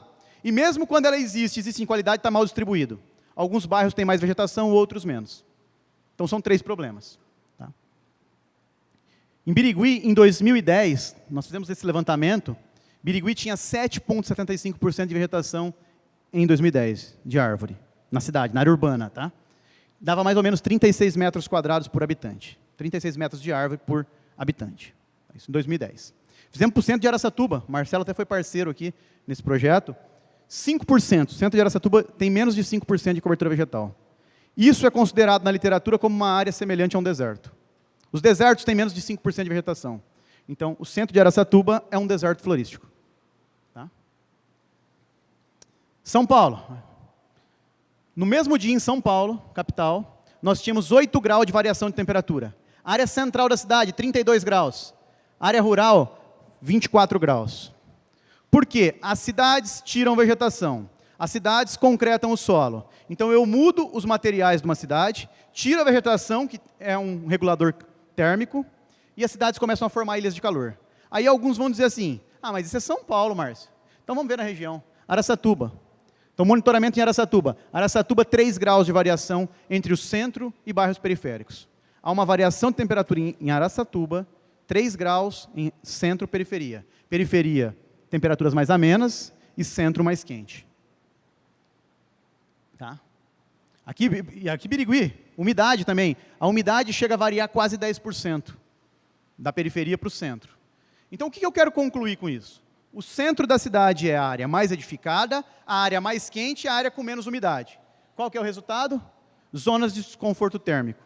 Mapeamos Birigui. A área central de Birigui é a área com maior desconforto térmico. É a área mais quente, é a área com menor umidade e é a área com menor cobertura vegetal. É a área que tem menos do que 5% de vegetação. De novo, conforto térmico em Birigui. Ilhas de calor. Essa é a grande ilha de calor em Birigui, centro da cidade. Ainda sobre mudança climática, esses foram os focos de queimada em 2020 na nossa bacia. Cada manchinha dessa é um foco de queimada. Cada manchinha dessa é um foco de queimada.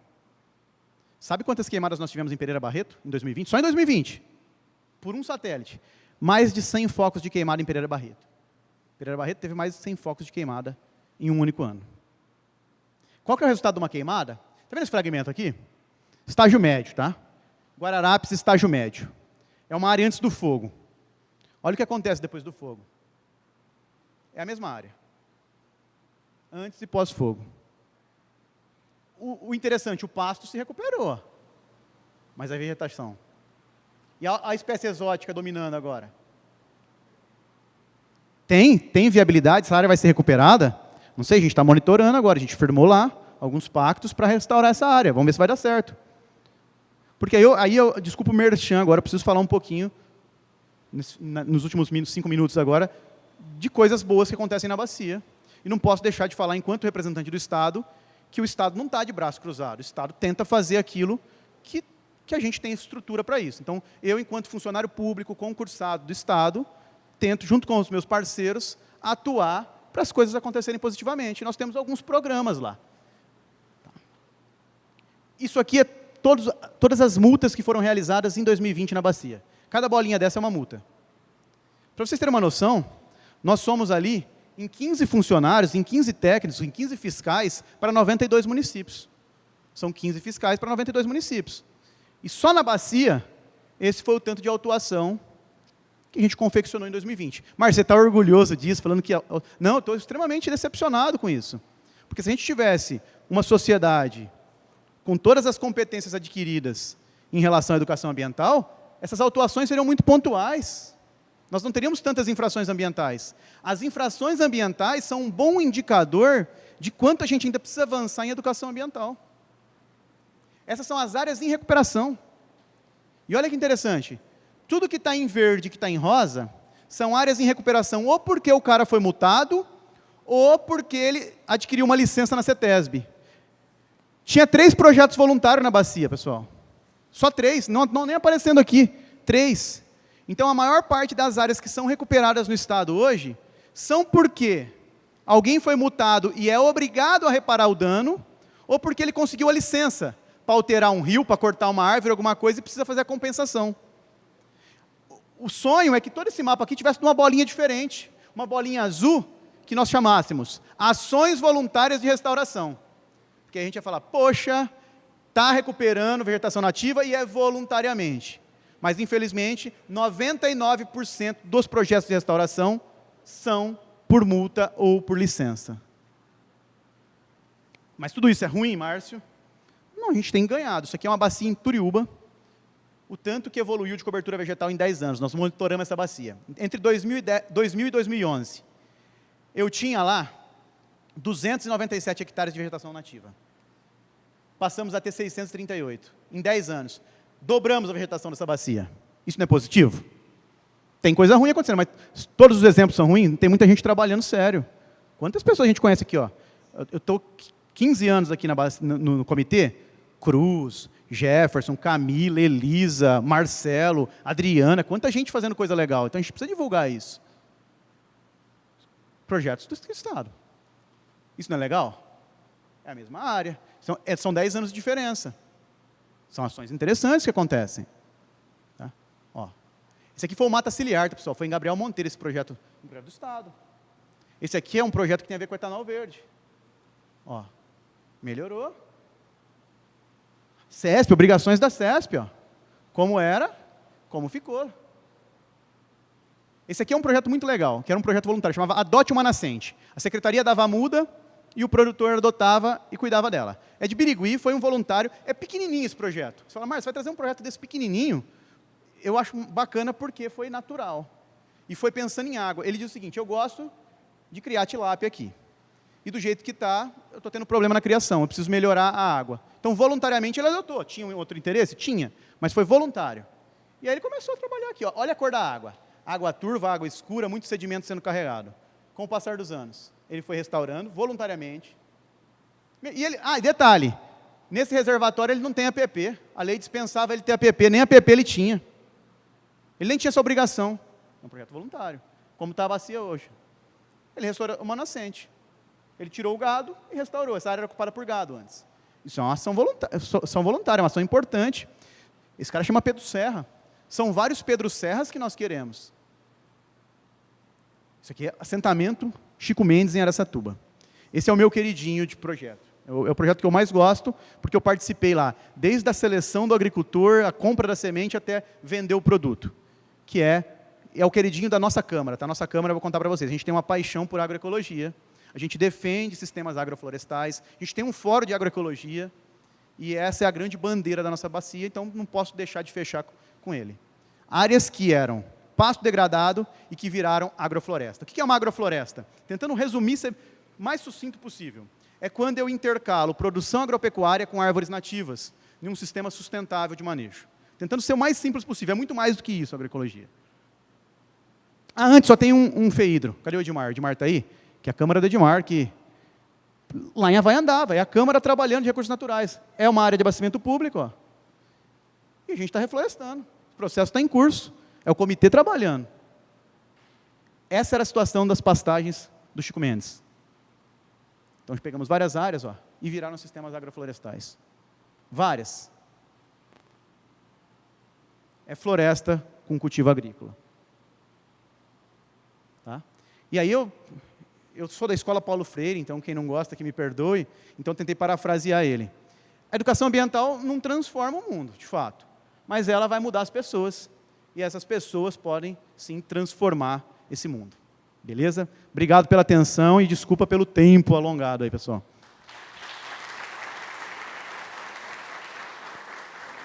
Agora a gente vai deixar aberto para as discussões, Bom dia novamente. Muito boa a palestra do Márcio, né, pessoal? Foi bem bacana, passou dados aqui que muitos desconhecem, que é super importante conhecer a quantidade, a porcentagem que nós temos de vegetação aqui na nossa região. Então, agora, após a palestra, creio eu que muitos aqui têm dúvidas, queiram participar aí, fazer alguma pergunta para o Márcio. Então, pode ficar à vontade. Não é questão de aparecer, não, gente. É que como a gente faz parte já do comitê, o Márcio lembrou bem, ele está há 15 anos, eu já estou há 18, né? Realmente, essa parte de recomposição, vamos falar assim, né, Márcio? Recomposição, porque foi extinto mesmo. Tinha políticas de governo da época que eu era molequinho, eu lembro ainda, Plante que o João garante, depois entrou o Provárzeas, que foi o que podia acontecer de pior para as matas ciliares, né? O Comitê de Bacia, né, resumindo toda a palestra que o Márcio fez aqui, por sinal, parabéns, tá? Para vocês entenderem, né? Dentro do meio urbano é complicado realmente falar em recomposição florestal, vai chocar com políticos, vai chocar com prefeitos e tudo mais. Agora, no campo, nós estamos perdendo assim, vários córregos, várias nascentes, certo? E às vezes a gente não dá importância, mas um córrego pequenininho, que é um veiozinho d'água, vai alimentar um maior, e um maior, e um maior, e a gente está sentindo os reflexos disso há 2 anos já, tá? Quando o Tietê vai parar no seu nível crítico, certo? E o Tietê abastece o Paraná, que também vai parar no seu nível crítico, tá? Eu vim aqui fazer um convite para o Márcio, depois da palestra dele. Nós estamos comprando uma briga muito grande dentro do comitê, tá? O Luiz já teve na reunião da minha Câmara Técnica, certo? Nós queremos apoiar mais projetos que nem esse último que você abordou aí, que é da Câmara Técnica de Recursos Naturais. Foi uma briga, tá? Porque lá tem determinados locais que podem ser feitos projetos de reflorestamento que está dentro do plano de bacia, viu, Cruz? Que a gente vai precisar alterar o plano de bacia. Eu acho que toda e qualquer nascente merece ser premiada ou pleiteada com algum tipo de projeto. Nesse sentido, tá certo? Não, Edmar, essa é uma grande briga, né, que você falou, do plano de bacias. A limitação de ser área a montante. Porque nós já tivemos alguns projetos que apareceram e foram descartados por esse critério. Então, no plano de bacia, é importante todo mundo da Câmara, toda a comunidade participar, que não pode ser esse o critério, tem que ser qualquer nascente, qualquer projeto voluntário. A gente pode ter um filtro de hectares, de repente. Tem que ser mais que 5 hectares, mas para a gente começar a mudar isso, porque senão, daqui a pouco todas as bacias estão restauradas de captação e a grande maioria que não é de captação. Obrigada, Edmar. Mais alguém? Vem cá. Fazendo um favor.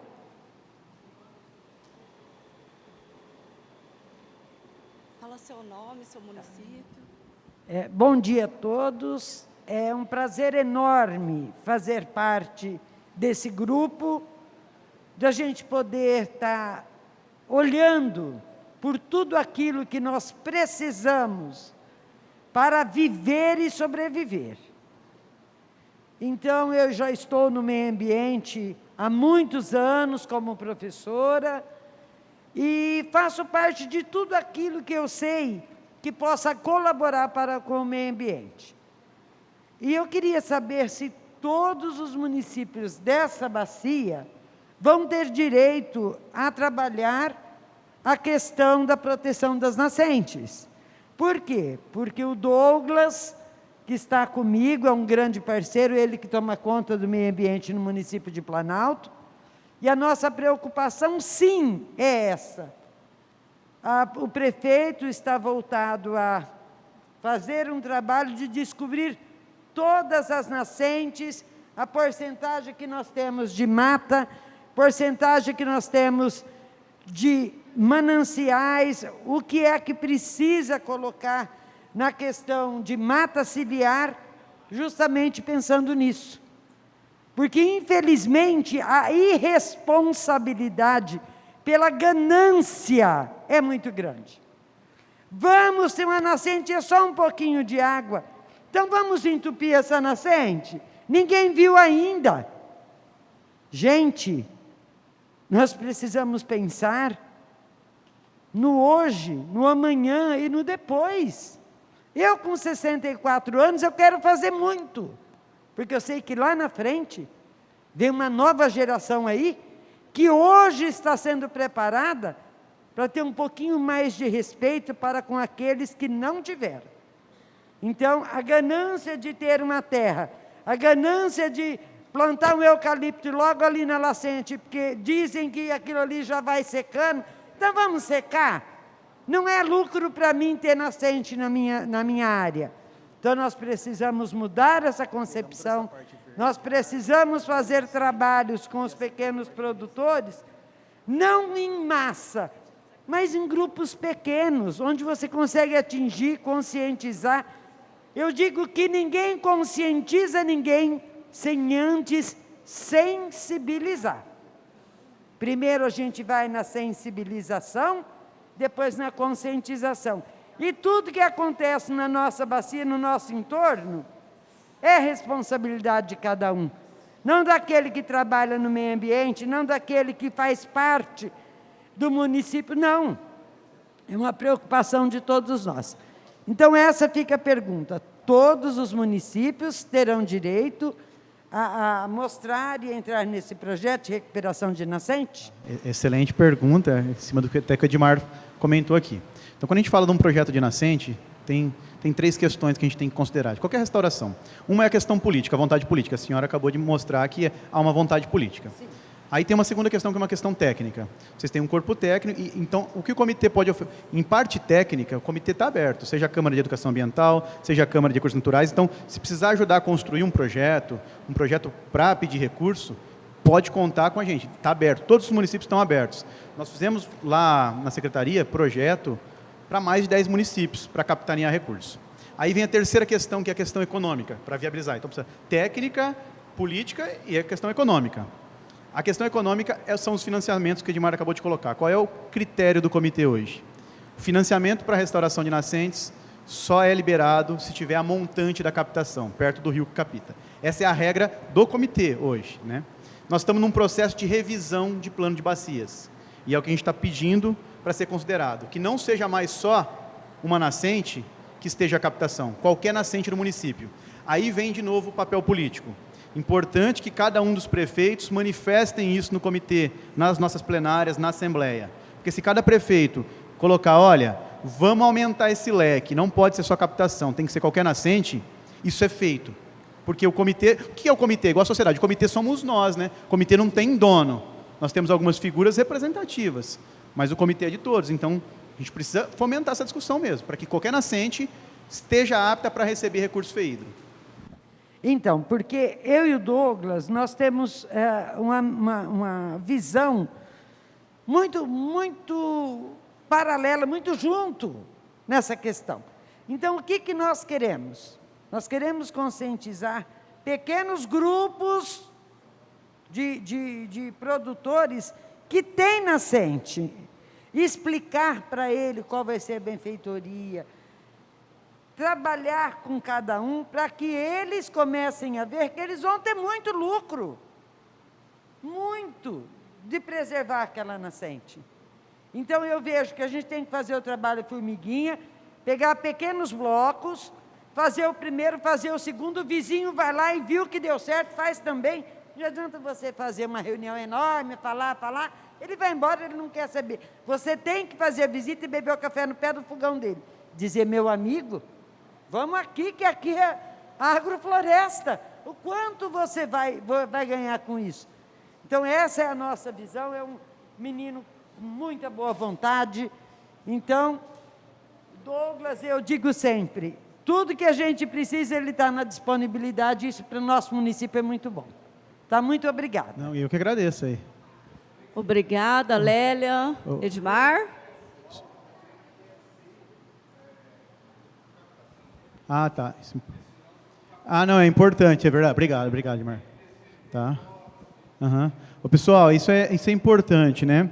Então, nós temos um volume, um recurso na bacia, que anualmente ele pode ser aí alocado em uma série de atividades que tem um vínculo com recurso hídrico, inclusive restauração florestal. Então, como que eu faço para captar esse recurso? É só pedir? Não, não é só pedir. Então, essa solicitação de recurso, ela acontece inicialmente por um projeto. Eu preciso ter um projeto técnico. Esse projeto técnico, ele vai além de só o que eu vou fazer, ele tem que ter um cronograma físico-financeiro, uma planilha de orçamento, precisa ter a anuência dos proprietários, se isso precisar de licença, precisa dar licença, precisa de uma série de documentos. Bom, detalhe, quem pode tomar recurso? Prefeituras podem tomar recurso, organizações de interesses difusos podem pedir recurso, tem que ter lá alguns critérios, tem que estar constituída há um tempo, ter uma diretoria, associações aí de usuários de água também podem, então várias entidades podem, mas não é um recurso, porque às vezes parece assim, vou no comitê, pedir o recurso, vão liberar, é toda uma análise, aí o comitê aprova, não acaba aqui, isso vai para um agente técnico do Estado, aí o Estado vai avaliar se está tudo certo, feito isso, começam a ocorrer as liberações, e aí vem uma coisa, a prestação de conta, cada recurso que é alocado precisa ser prestado a conta. E é a hora que a gente vê muita prefeitura, muita organização se perder. Porque é uma prestação de conta extremamente burocrática. A gente precisa falar isso. Não é para desestimular, é para dar ciência da complexidade desse projeto. E a nossa Câmara, estou falando em nome do Edmar, porque eu sei que ele está aberto a isso. A Câmara de Recursos Naturais está aberta aí para discutir, para dialogar, para pensar esses projetos, tá bom? Ô, Márcio, eu gostaria de que você colocasse um pouco mais o ponto dos condomínios e ranchos em margens de rio, do nosso Rio Tietê, principalmente, e quais propostas existem para melhorar esses ambientes, porque eles já estão lá, né, implantados, eles estão em áreas de mata ciliar, e nós sabemos perfeitamente que o sistema de tratamento de efluente desses ranchos, desses condomínios, ainda é um sistema, né, dos que já estão há muito tempo, é um sistema de tratamento do tipo convencional, e, querendo ou não, isso faz muita diferença para uma mata ciliar, para uma margem de rio, porque a gente sabe que eles jogam diretamente, né, esses efluentes lá no rio. E é assim, a lei não permite mais, né, o uso e ocupação do solo de margens de rio, e eles estão lá. Então, eu gostaria que você colocasse para nós as propostas, se existem, se é a lei que tem que mudar, né, para melhorar essa situação aí. Pergunta complexa, delicada, mas vamos lá, vamos por partes, assim. Aquele relatório que eu mostrei de 2010, ele estava muito em torno disso aí, né, de quais condomínios poderiam ser regularizados ou não. Porque a gente tinha uma grande discussão. Durante muito tempo, nos primeiros anos meus lá de secretaria, a gente chegou a demolir rancho, de fato, sabe? Chegou a acontecer isso. E aí começou a surgir algumas propostas, o comitê, inclusive, encabeçava essa discussão, era um GT que foi formado para ver quais usos são permitidos, quais usos não são permitidos. Então começou essa discussão, que saiu aquele mapeamento, a gente saber o que tem e o que não tem. Eu vou falar um pouquinho do hoje. Hoje não ocorre mais. Essas novas ocupações, elas estão respeitando essa faixa de APP. Desde 2010, a gente não tem nenhum loteamento novo sendo implantado de forma irregular, tá? Sem considerar APP. Então, esse é o primeiro ponto. O Código Florestal mudou um pouquinho a APP, essa faixa marginal dos reservatórios. Hoje, o que é a APP? É aquela faixa que é da CESP, né? A gente fala do limite maximoro, faixa que a CESP desapropriou. Então, qual é a questão hoje dessas ocupações irregulares? É um problema até de domínio, não é mais do que um problema ambiental, é um problema de domínio, por isso que, vamos dizer, o Estado fica um pouco inerte. Porque muitos ranchos estão em áreas da CESP. Então, é um problema de dominalidade, é uma briga que tem coisa de 85 que que está no Supremo ainda, que está acontecendo, discussões começaram em 85. Então, essa é uma questão de domínio, essa é uma discussão que acontece. E aí existe o tal do PAQUERA, esses planos que quem está intermediando isso é o IBAMA.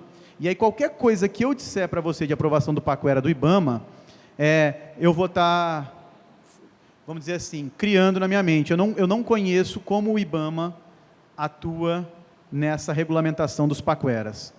Porque nos reservatórios, o setor hidrelétrico, ele tem um tratamento especial. E aí quem está fazendo essa regularização, hoje, são as concessionárias, mais do que os próprios condomínios. Por quê? Porque é uma questão de dominalidade.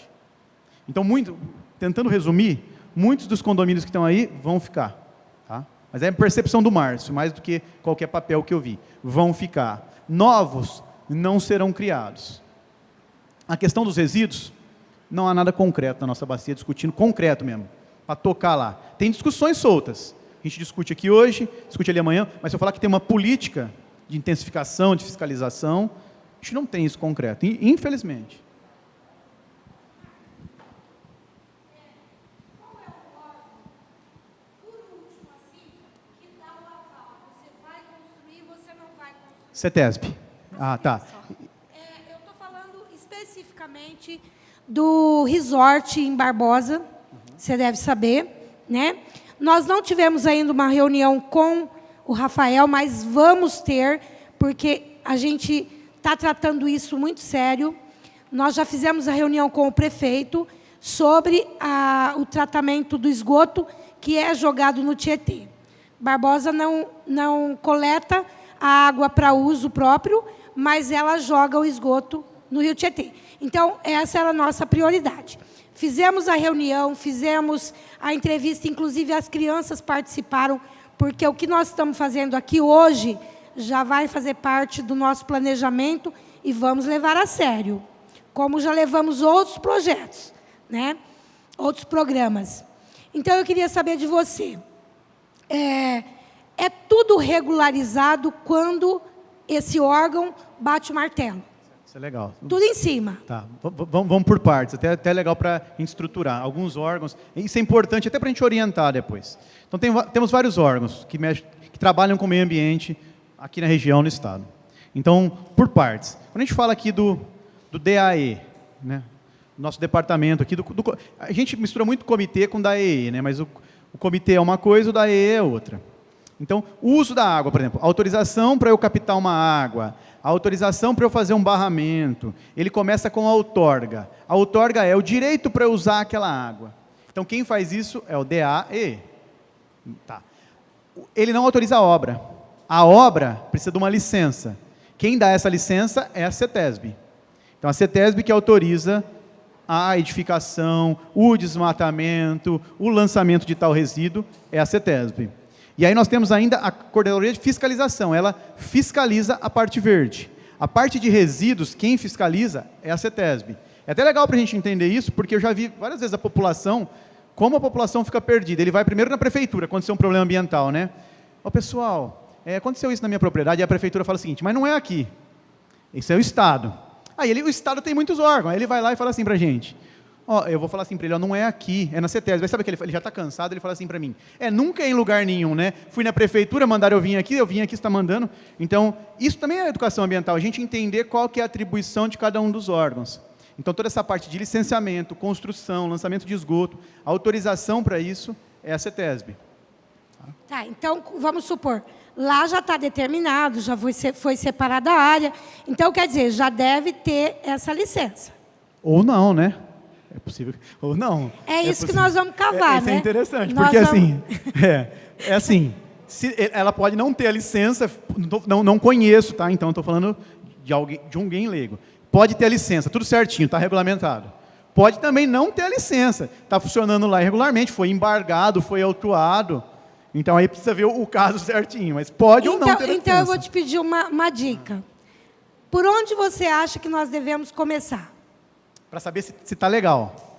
É uma consulta formal a CETESB. Formal. Não dá para falar com o cara, porque ele vai falar Isso. que está. E não, nós somos... Formal. Quando digo uma instituição, um ofício, porque você oficiou, você protocolou, você tem que ter uma resposta. Isso é uma coisa, pessoal, estou falando enquanto quem está lá no órgão público. Uma coisa é você telefonar para um órgão, você ir lá na frente e fazer um questionamento. Eles vão te responder, ou não. Você oficiou, protocolou, tem que responder. A gente tem um prazo, o Estado tem um prazo para... Então, ele pode até dizer o seguinte, não sei, mas ele vai te responder. E não, a CETESB não fará isso, ela vai dizer, tem, não tem.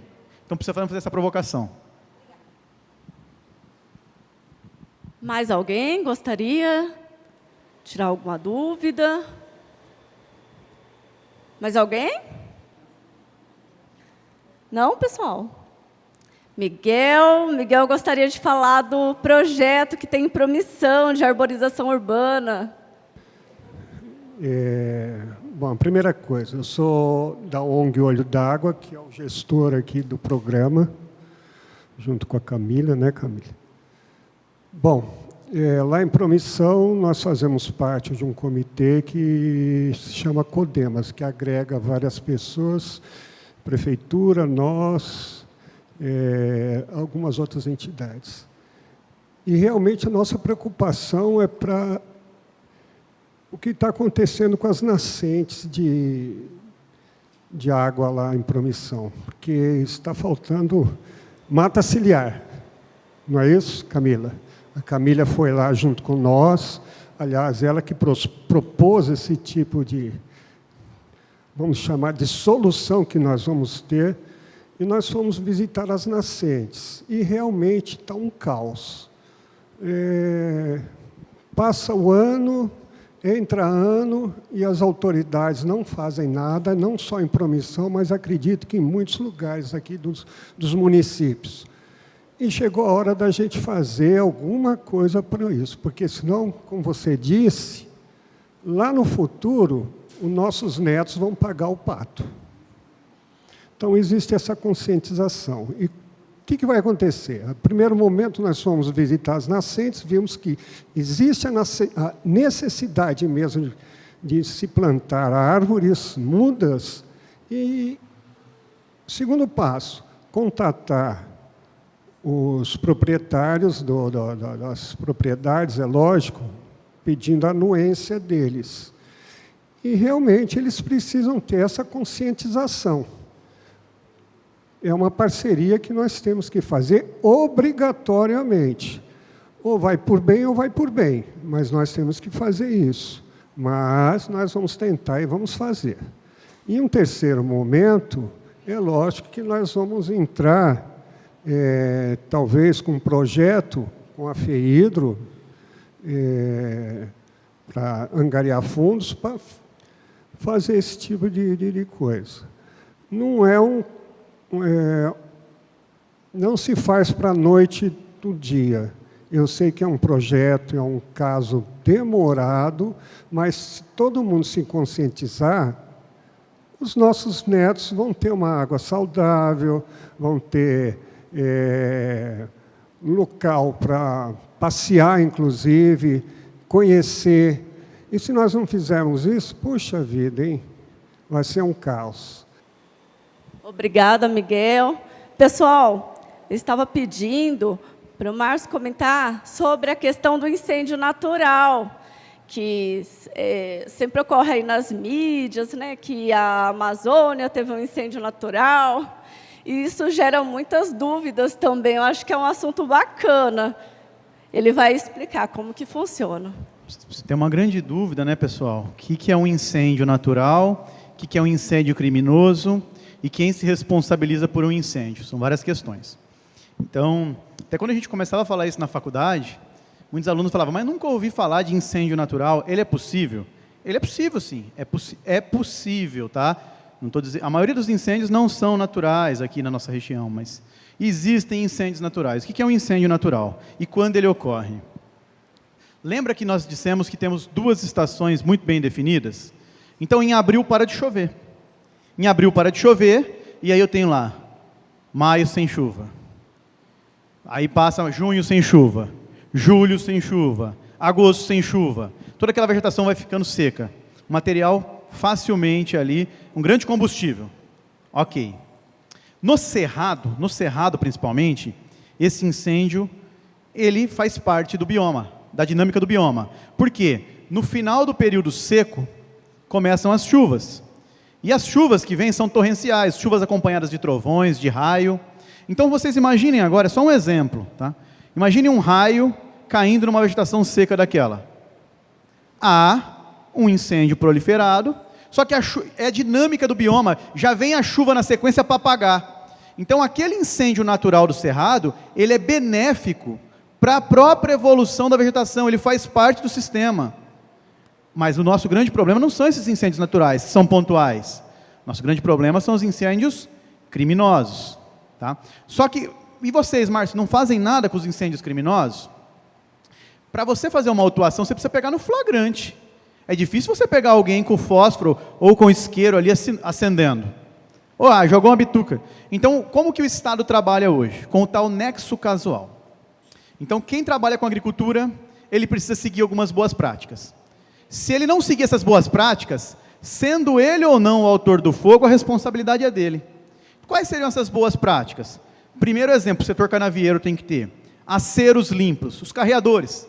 A parte onde passa o caminhão, a divisa entre uma mata e a cana, precisa ter uma largura específica. Então, entre uma mata e a cana, são 6 metros de largura. Tem que ter um acero de 6 metros de largura e limpo. E limpo. Não adianta eu ter o acero e ele está cheio de gramínea seca. Então, essa é uma medida. Os aceros da propriedade, 3 metros de largura. Ele precisa fazer parte de alguma estrutura de combate a incêndio, seja da usina, seja com os vizinhos. Ele não tem que ter cercas. A gente não quer cerca em área de cana, a gente não quer que cerque a APP em área de cana, tá? Porque quem cerca a APP em área de cana coloca o gado dentro. A gente quer, cana não tem problema, a APP da cana não precisa ser cercada, ela pode estar só isolada. Então ele tem que ter facilidade de trânsito na propriedade. Tudo isso leva o proprietário a não ser autuado. Mas se ele tiver um acero sujo, se ele tiver qualquer fator ali que não respeite a portaria, ele vai ser autuado, sendo ou não o autor do fogo. Por quê? Porque a gente entende que ele não adotou as boas práticas ambientais que o setor exige. Antes era uma dificuldade enorme, hein? Quando eu entrei na secretaria, para você responsabilizar alguém por fogo era quase impossível, judicialmente ele recorria. Agora a gente tem os critérios muito bem definidos. Então, se não tiver com acero limpo, com acero na metragem adequada, se a umidade estiver muito baixa, tiver muita cerca na propriedade, ele vai se responsabilizar. Essa é uma grande evolução, tá, Camila, que a gente tem em política ambiental, eu vejo. Ô, Márcio, com relação também, isso é dúvida de muita gente, quando tem incêndio, os bombeiros colocam o fogo contra, né, ao invés de apagar com água. Então, tem uma técnica, eu desconheço os pormenores da técnica, mas Sim. tem uma técnica de combate ao fogo que é fogo contra fogo. Uma das ideias de você usar o fogo é que mais quando eficaz. você vai criar um acero ali também, né? Você já tira aquela área para romper a continuidade do fogo, mas desconheço os pormenores da técnica. Qualquer coisa que eu falar é invenção minha. Imagina. Pessoal, mais alguém gostaria de fazer uma pergunta para o Márcio com relação ao que foi passado aqui, agora no período da manhã? Tranquilo? Bom, obrigada, Márcio, parabéns pela sua apresentação, foi ótima, bem ilustrativa, fácil entendimento. Eu vou convidar a Zuleika, do Comitê de Bacias Hidrográficas do Baixo Tietê, aqui do DAE de Birigui, que ela vai falar sobre a Assembleia, que é muito importante vocês estarem participando também. Bom dia, pessoal.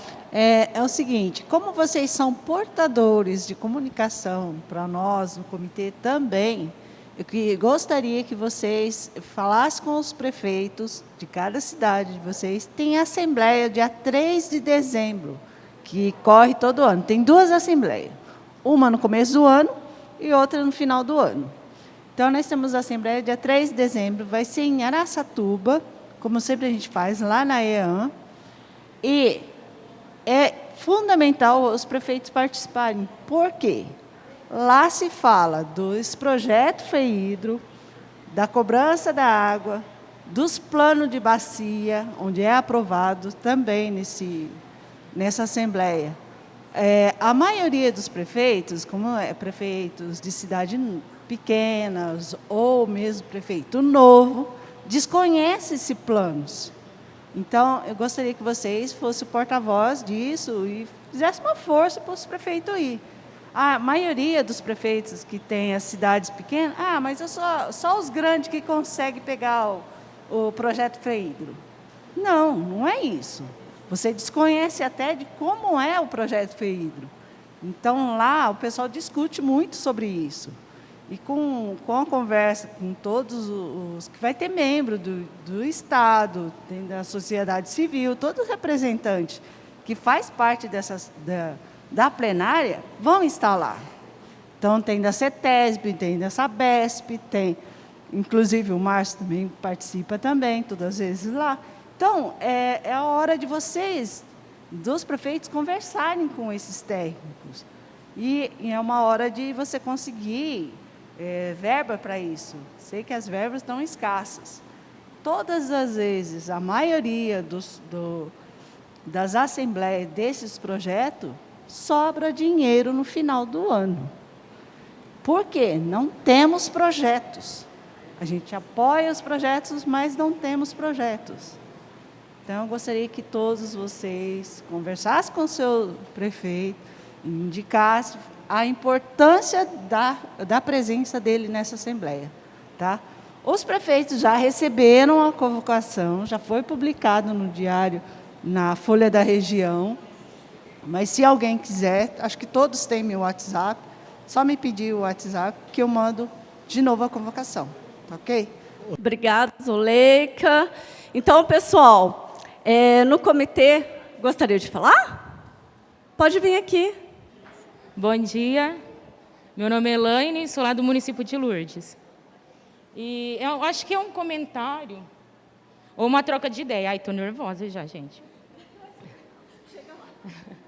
Então, eu tive a honra de ser aluno do professor Márcio, aí, que hoje é doutor, né?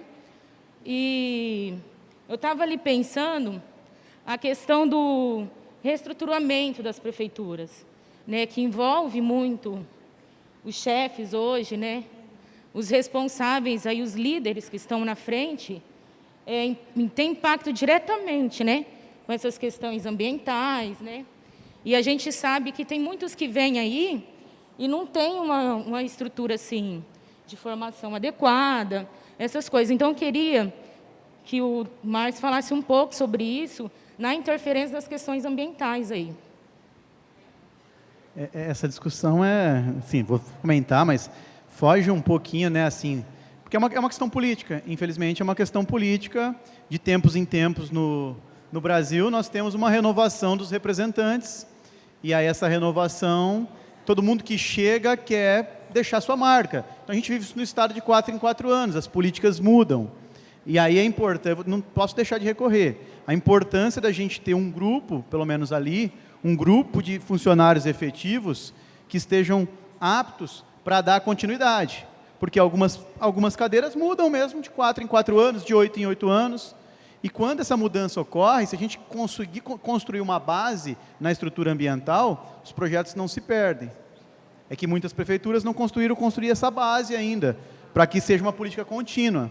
Então, aqui a gente tem 4 anos uma gestão, fez a política dela, nos outros 4 muda, e aí, de repente, vem algo totalmente diferente.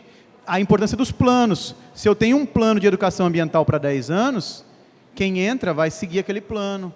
Se eu tenho um plano de restauração, quem entra segue aquele plano. Então, a gente ainda é muito amador em política pública de longo prazo. A gente trabalha muito no curto prazo. Obrigada. O que ajudou muito os municípios, né, Márcio, é a questão do município verde-azul.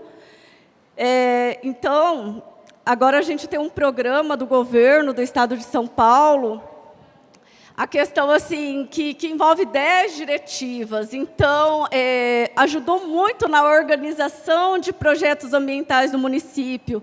E, a partir desse programa, os prefeitos passaram a valorizar mais a questão ambiental, tudo mais, e ficar muito mais organizado, né? Dizemos assim. Com relação também ao que o Márcio estava falando, dos projetos, do comitê. Tem várias câmaras técnicas. O nosso próximo encontro, pessoal, vai ser sobre o comitê. Então, vai falar das câmaras, o que cada um trata.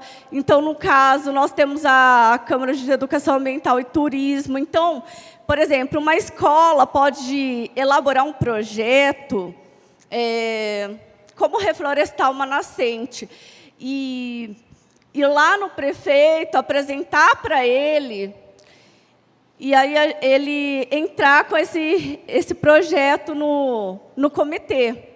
Então, aí consegue recurso aí para estar fazendo o plantio, a restauração de nascentes e tudo mais. Ô, pessoal, eu gostaria de convidar a Fernanda Bueno, ela disse que estava com vergonha de vir aqui. É bem rapidinho, tá? Que eu vou liberar vocês já para o almoço.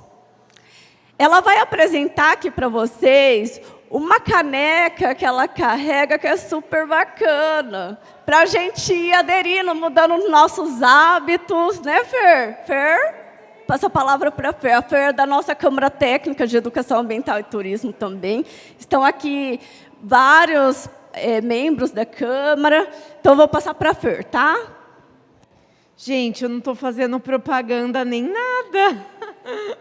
É que eu tenho esse copinho que ele facilita carregar na bolsa, em qualquer lugar. Ó, ele é fininho, e aí tem uma tampinha, e a gente puxa assim.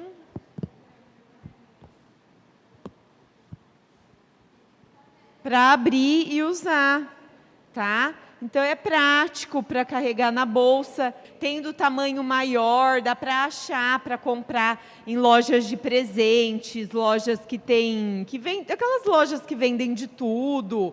Tem o Loan também, né, de Penápolis. O Loan está vendendo, a Fer falou, né, Fer?